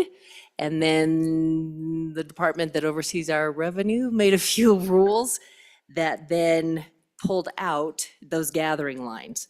So this bill truly just corrects that maybe oversight or overstep of those rules and brings the exemption back to whole, how it was intended, so that those gathering lines and pipelines in their entirety are covered with the exemption.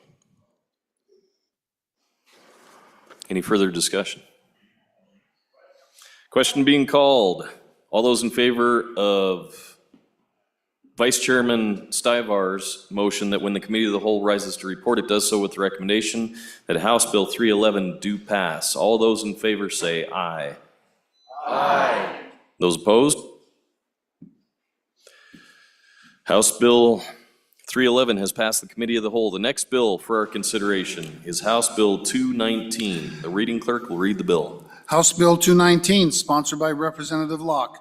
County and municipal roads, on state lands, easements granted. An act relating to state lands. Mr. Speaker, your Committee Number 5, Agriculture, State and Public Lands and Water Resources, to whom is referred House Bill 219, County and municipal roads, on state lands, easements granted. Respect the report, same back to the House with the recommendation that do pass with the following amendments. Ayes, Representatives Banks, Davis, Eklund, Johnson, Ottman, Provenza, Schmid, Strzok, Winter. Representative Winter, Chairman. You've heard the reading of the bill. What is your pleasure, Vice Chairman Banks? Thank you, Mr. Chairman. I move that when the Committee of the Whole rises to report, it do so with the recommendation that House Bill number 219 do pass. And I'll turn the explanation over to the good sponsor from the middle of the state. Do we have a standing committee amendment too?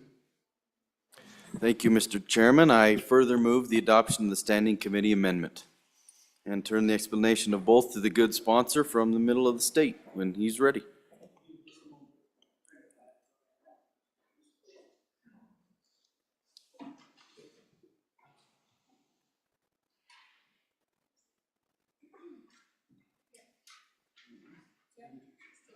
Chairman Locke. Thank you, Mr. Chairman, and sorry for the delay. I clearly was not as prepared as I should have been. So this bill, it's a simple bill, even though when you first look at it, you think it's not, but let me explain it just at a very high level. So this is really just a correction to a long-term problem that we've had with county and municipal roads and the state having coordinated easements on these roads. And it's been around for a very long time, and I know the state and the counties and the municipalities have been working this for a while. But as all this bill really does is it kind of puts a framework around resolving this issue. And let me give you a little sample of how this works. So what's happens on occasion. It doesn't happen all that much, but what does happen sometimes is there's these county roads that there have not, the formal easements from the state have not been given to the county. It happens to municipal roads too. And so let's say a person in a particular case, for example, a person had some oil wells where they paid for the easement off of this particular road. They paid the state for the easement off the particular road. But what happened was because the easement for that county road, and you got some of these roads, as you guys know, We're the Wild West here. Some of these roads, they've been here from before our statehood, and the county believes it's their road, but the formal easements haven't been put out there. And so what happened was, unintentionally, the state said, oh, because the easement wasn't in place, they started charging this particular person an easement. Now, this happens not on a real frequent basis, but every so often. And so what came up about this is, after talking with some of the county commissioners and those folks, they said, yeah, you're absolutely right. This does happen. On occasion, we have these roads where just the easements haven't been resolved. Now, the State Department that handles all these things, they had no problem with this. In fact, they were in the committee, they went through it. They are actually already working it. And we wanted to make sure that this just put a framework around this process. It's going to take some time, but they're already working it, and that's all this bill really does. And then let me move, I guess it has been moved, the standing committee amendment 1 for House Bill 219. And basically all it does is it changes a couple of dates, because we were very open with the department to say, hey, we'd come up with some dates and some timeframes, and we wanted to know from them, are these dates and timeframes acceptable? If you go to page 3, line 15, for example, that we had September 1st in there, they specifically asked us to change that to October 31st. That corresponded more appropriately with some of their meeting timelines. We wanted to make sure we gave them plenty of time. We asked them a couple of times, making sure we're not trying to create unreasonable time frames, so they asked for that change. And then the other change they did ask for on page 4, line 11, they asked us to change 60 days to 90 days. So I ask for your favorable consideration of the standing amendment first. Any discussion on the amendment? Sorry. Question having been called, all those in favor of standing committee amendment number 1, please say aye. Aye. Those opposed? Standing committee amendment number 1 has been adopted. We are back on the bill. Chairman Locke. Thank you, Mr. Chairman. So just to kind of finalize it, that's all this did. This was pretty well coordinated with the department. They were comfortable with the timeframes and the general guidelines. All it really did is tried to put some framework and timelines around their communications, them providing easements, the counties and municipalities providing them data. The feedback I got from the county people that I talked to, and the people who support those folks across our state, were in favor of this. And so I think more than anything, it was really just it's more of a cleanup bill than it is anything. I ask for your favorable consideration for this bill. Representative Nicholas. Thank you, Mr. Chairman. So my question is, what happens if, for example, the Board of Land Commissioners doesn't want a new road where a county wants to put it on a school lands, or if it's next to a protected entity, or they just don't want the road in the location where it's being proposed? What's the process then if that happens? And does this impact that? Does that make sense? Chairman Locke. Yeah, it's hard to hear over there. It just is. Mr. Chairman, I'm very sorry. I did have a little trouble hearing the exact question. I apologize. Maybe I am going deaf. Representative Nicholas. So my question is, how does this impact if a county wants a new road, goes through the process, but the Board of Land Commissioners doesn't want the road there for whatever reasons? Do they have to grant it? And the same for a municipality. If they want to do a road and say it's on a school trust land and they want to save that area for a school, what's the process, right? And how does this impact that process? Chairman Locke. Thank you, Mr. Chairman. And in fact, this was not intended to impact that request for new roads. It was not intended to deal with that. It was really just this attempt to deal with this cleanup process. And I know there's potentially a couple of other issues that have the ability of impacting that. And that's part of the back and forth exchange that is part of that cleanup, is to try to make sure that that agreement and that appropriate easement is put in place to make sure that county and state agreement is in place. Now, as far as new requests, this was not intended to support that. That's a separate process, as I understand it. Speaker Nyman. Thank you, Mr. Chairman. Yeah, in conversations with my road and bridge supervisor, this entire thing is to try to clean up existing only county roads that have never been surveyed. These are centerline survey roads is what they want to do because of multiple places through the counties as people are starting to move in and develop, they're wanting to cut off of these county roads when they perceive that these were surveyed, maintained, adopted roads by the county. Well, now they're finding out that many sections of these county roads were never surveyed and there was never any ownership or any transfer of right on them.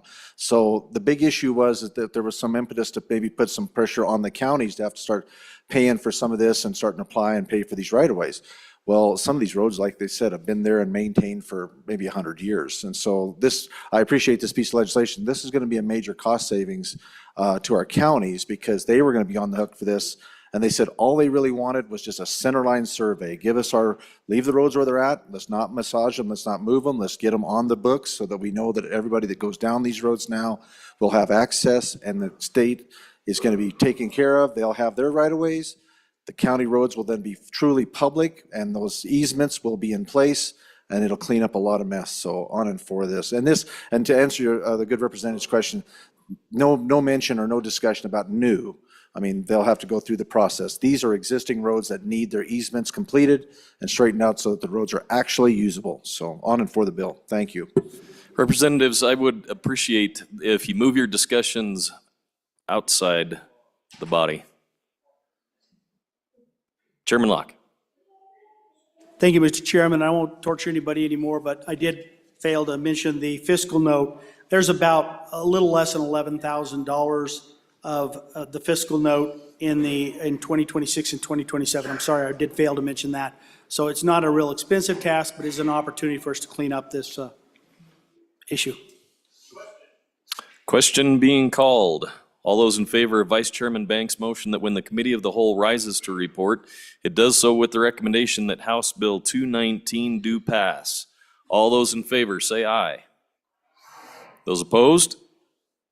House Bill 219 has passed the Committee of the Whole.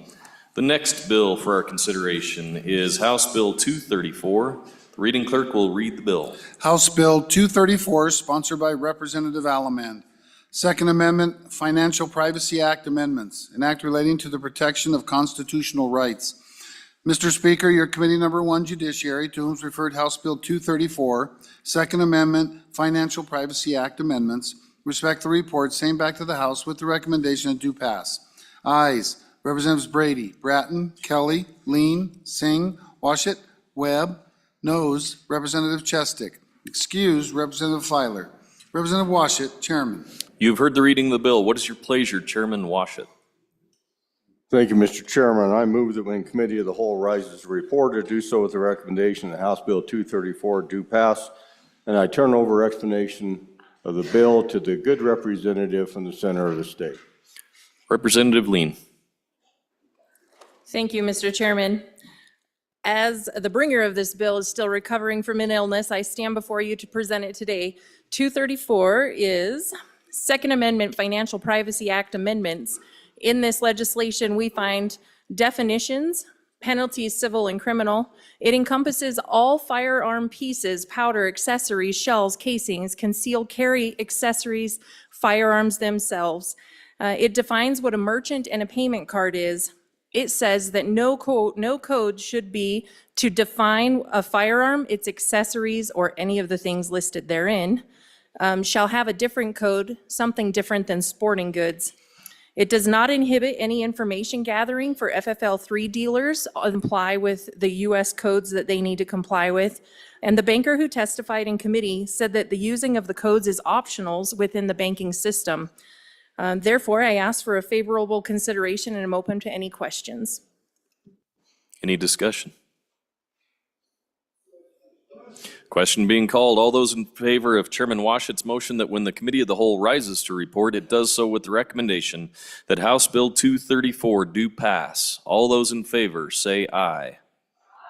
Those opposed? House Bill 234 has passed the Committee of the Whole. The next bill for our consideration is House Bill 81. The reading clerk will read the bill. House Bill 81, sponsored by Representative Yen, regulatory reduction, mortgage loan, originating licensing, an act relating to trade and commerce. Mr. Speaker, your Committee Number 7, Corporations, Elections, and Political Subdivisions, to whom is referred House Bill 81, regulatory reduction, mortgage loan, originator licensing. Respectfully report, same back to the House with the recommendation do pass with the following amendments. Ayes, Representatives Brown, Heft, Knapp, Locke, Lucas, Webb, Weber, Yin. Noes, Representative Johnson. Representative Knapp, Chairman. You've heard the reading of the bill. What is your pleasure, Chairman Knapp? Mr. Chairman, thank you. I move that when the Committee of the Whole rise to report it, do so with the recommendation that Bill number 81 do pass. And I further move that the adoption of the Standing Committee amendment, and with that, I will turn it over to the bringer of the bill. Representative Yin. Mr. Chairman, so just on the Standing Committee amendment real quick, all it does is move it to a different section. So when I originally had drafted the bill, I had regretfully chosen the wrong part. So I had drafted it to go towards exempting from originator licensing, but what I meant to do it is exempting it from lender licensing. So just call the question on the Standing Committee amendment, and then I will talk on the bill. Question having been called. All those in favor of Standing Committee Amendment Number 1, please say aye. Opposed? Standing Committee Amendment Number 1 has been adopted. We are back on the bill. Representative Yin. Mr. Chairman, thank you. So members, I bring before you this good little bill. Essentially, what came to me was a constituent request. There's an employer who wanted to find different options for helping with housing for their employees.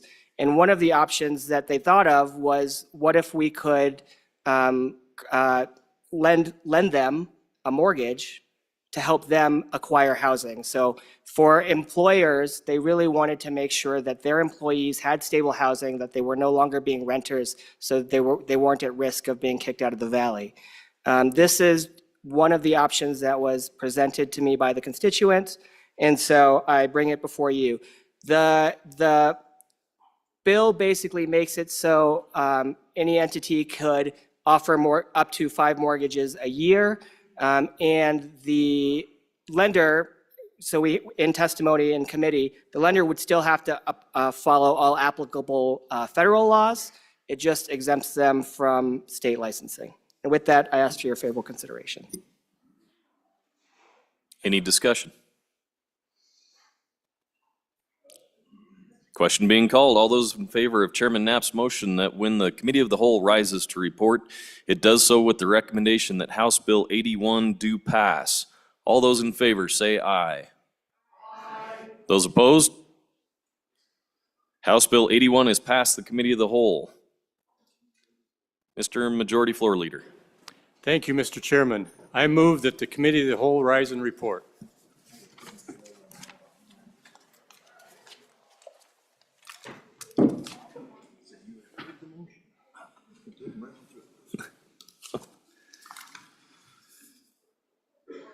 You've heard the motion. All those in favor say aye. Opposed? The motion carries.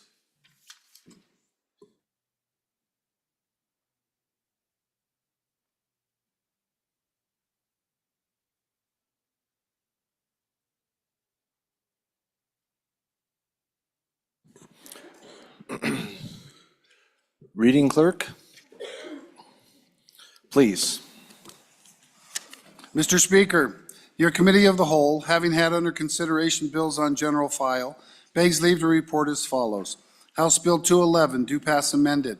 House Bill 299, do pass. House Bill 320, do pass amended. House Bill 323, do pass amended. House Bill 294, do pass. House Bill 228, do pass. House Bill 264, do pass. House Bill 209, do pass. House Bill 311, do pass. House Bill 219, do pass amended. House Bill 234, do pass. House Bill 81, do pass amended. Representative Geringer, Chairman. Representative Geringer. Mr. Speaker, I move the adoption of the Committee of the Whole report. You have heard the motion. All those in favor signify by saying aye. All those opposed, no. Congratulations, Representative Geringer. Well done.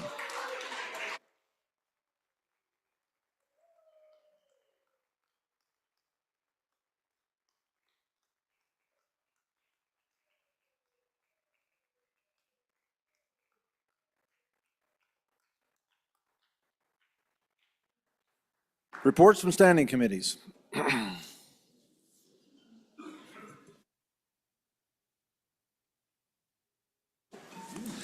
House Bill 2, sponsored by Travel, hunting license application fee increase and act relating to game and fish.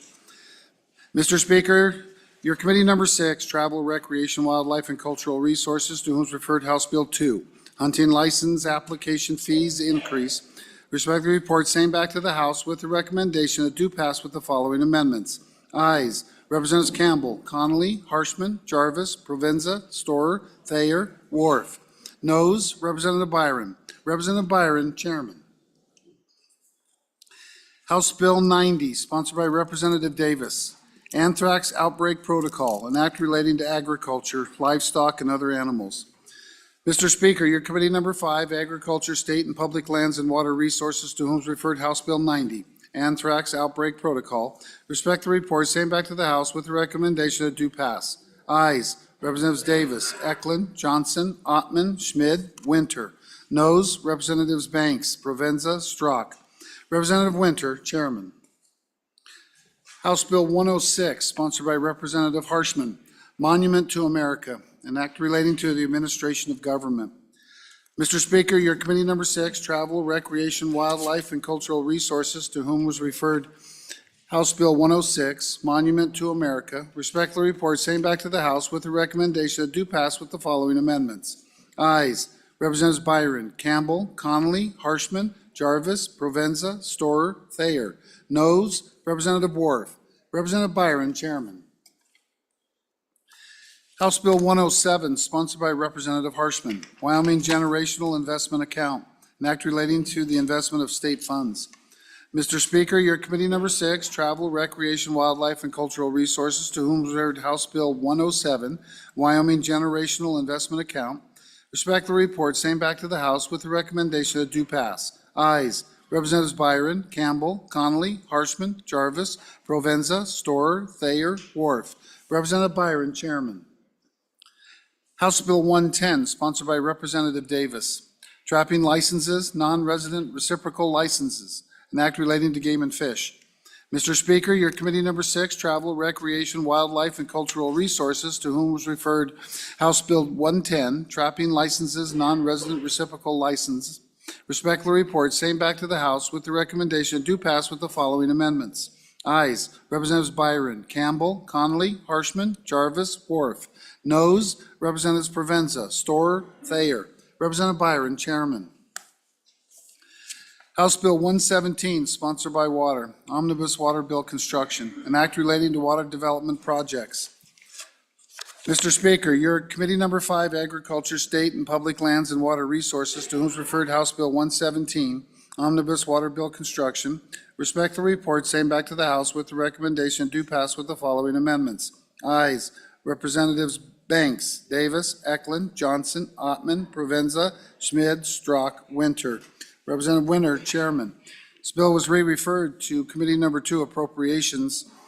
Mr. Speaker, your Committee Number 2, Appropriations, to whom was referred House Bill 117, Omnibus Water Bill Construction.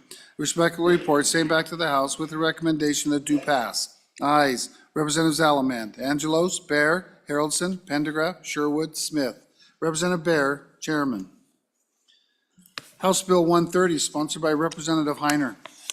Homeowner tax exemption amendments, an act relating to taxation. Mr. Speaker, your committee number 3, Revenue, to whom is referred House Bill 130, Homeowners Tax Exemption Amendments. Respect the report, same back to the House with the recommendation it do pass with the following amendments. Ayes, Representatives Brown, Campbell, Lean, Locke, Lucas, Stivar, Wharf. Noes, Representative Storer. Representative Riggins excused. Representative Locke, Chairman. House Bill 144 is sponsored by Representative Nyman. County Canvassing Board, an act relating to elections. Mr. Speaker, your committee number 7, Corporations, Elections, and Political Subdivisions, to whom is referred House Bill 144, County Canvassing Board. Respect the report, same back to the House with the recommendation do pass with the following amendments. Ayes, Representatives Brown, Heft, Johnson, Knapp, Locke, Lucas, Webb, Weber. Noes, Representative Yin. Representative Knapp, Chairman. House Bill 176, sponsored by Representative Bratton. Vacancies in Public Office Amendments, an act relating to elections.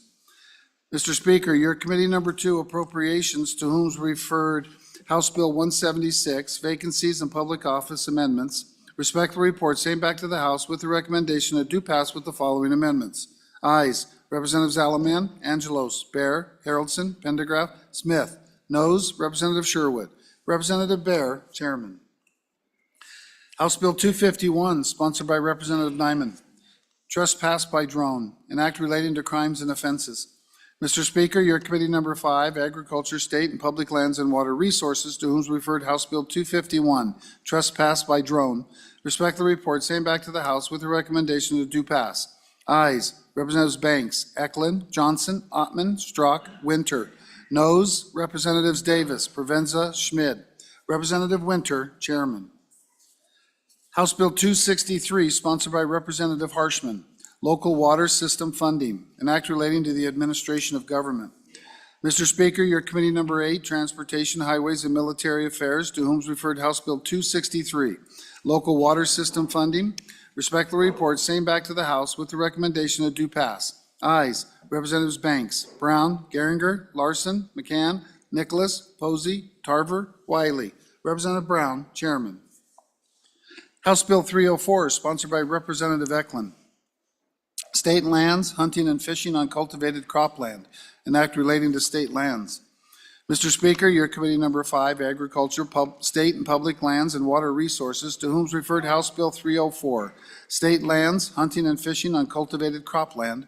Respect the report, same back to the House with the recommendation that do pass. Ayes, Representatives Banks, Davis, Eklund, Johnson, Ottman, Provenza, Schmid, Strzok, Winter.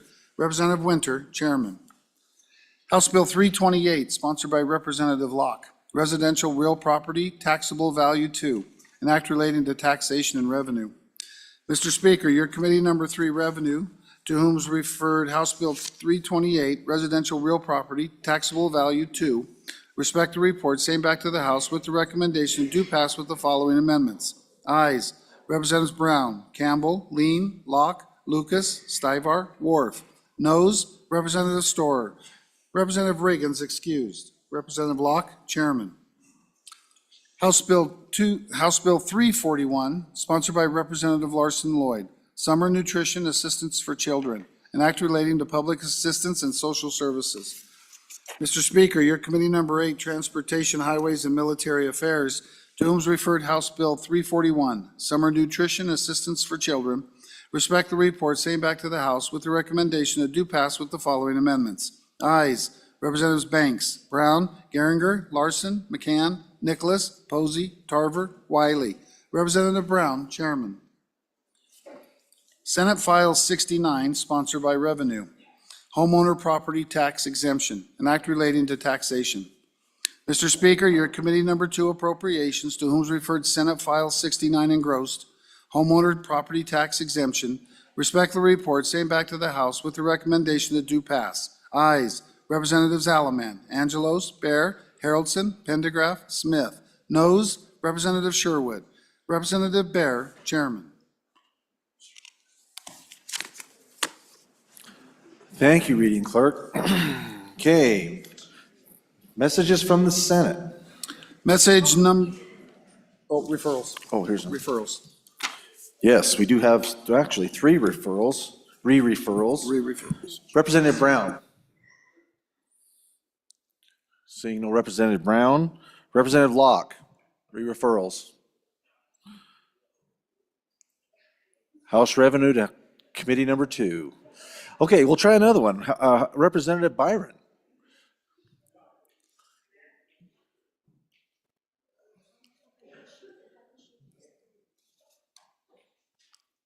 House Travel number 6 is going to go to approps. We've lost all 3 of those guys. Hold on.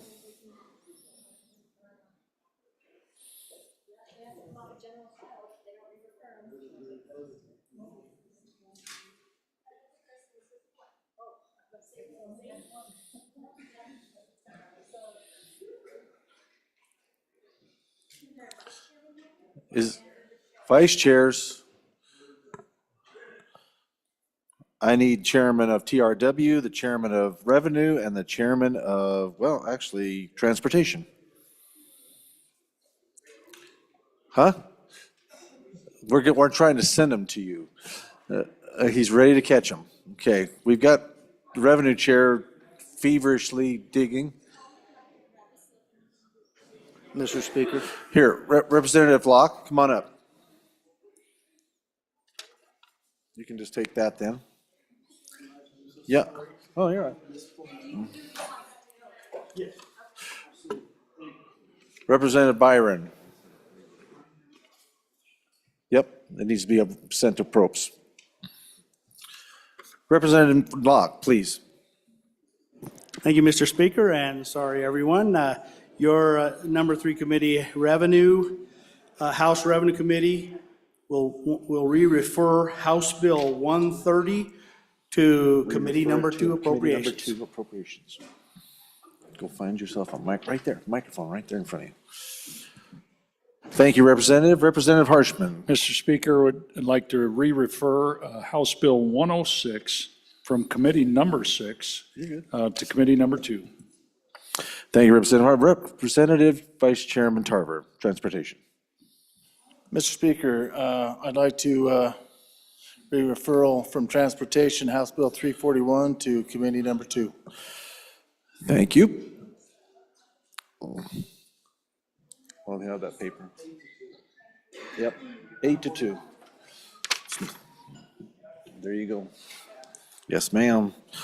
All right, ladies and gentlemen, messages from the Senate. Message 217. Mr. Speaker, the bill listed below passed the Senate on 3rd reading in an amended form by the vote indicated. Senate File 77. Compelled speech is not free speech. Ayes 27, noes 3, excused 1. Message 218. Mr. Speaker, the bill listed below passed the Senate on 3rd reading in an amended form by the vote indicated. Senate File 104. Probate Code revisions. Ayes 25, noes 5, excused 1. Message 219. Mr. Speaker, the bill listed below passed the Senate on 3rd reading by the vote indicated. Senate File 137. School Finance, Cash Reserves. Ayes 23, noes 7, excused 1. Message 220. Mr. Speaker, the bill listed below passed the Senate on 3rd reading in an amended form by the vote indicated. Senate File 152. Wildfire Management, Task Force, and State Forester. Ayes 24, noes 6, excused 1. Message 221. Mr. Speaker, the bill listed below passed the Senate on 3rd reading in an amended form by the vote indicated. Senate File 153, Residential Real Property, Taxable Value. Ayes 29, noes 1, excused 1. Message 222. Mr. Speaker, the bill listed below passed the Senate on 3rd reading in an amended form by the vote indicated. Senate File 158, Virtual Credit Cards and Network Leasing, Dental Services. Ayes 27, noes 3, excused 1. Message 223. Mr. Speaker, the bill listed below passed the Senate on 3rd reading by the vote indicated. Senate File 98, School Board Trustees, Party Affiliation. Ayes 18, noes 12, excused 1. Message 224. Mr. Speaker, the bill listed below passed the Senate on 3rd reading in an amended form by the vote indicated. Senate File 148, Fire Suppression and Restoration Funding. Ayes 27, noes 3, excused 1. Message 225. Mr. Speaker, upon reconsideration, the Senate adopted the Committee of the Whole, passing the bill listed below by the vote indicated. Senate Joint Resolution 2, resolution demanding equal footing. Ayes 16, noes 15. Sincerely, Ellen Thompson, Senate Chief Clerk. Thank you, Reading Clerk. Committee announcements. Vice Chairman Banks, number 5, Ag. Yes, thank you, Mr. Speaker. Your committee number 5, Agriculture will meet just as soon as we get out of here down in our room, extension number 3, to hear 2 bills. Go through them quick, House Bill 224 and House Bill 331. Thank you, Vice Chair Banks. Chairman Knapp, number 7, Corpse. Mr. Speaker, thank you. Your corporation's number 7 will meet at midnight. I'm just joking. No, your corporations will meet on noon recess tomorrow to hear bills 223, HB 278, HB 332, and HB 68. Thank you. Thank you, Chairman Knapp. Chairman Rodriguez-Williams, number 10, Labor. Thank you, Mr. Speaker. Your committee number 10 will meet tomorrow morning at 7 a.m. to hear 3 bills. We'll continue House Bill 250, defining life and the rights of natural persons. We'll move on to House Bill 289, Certificate of Need Repeal, and then House Bill 128, Public Health Emergency Definition Amendments. Thank you, Chairman. Chairman Bear, number 2, Probst.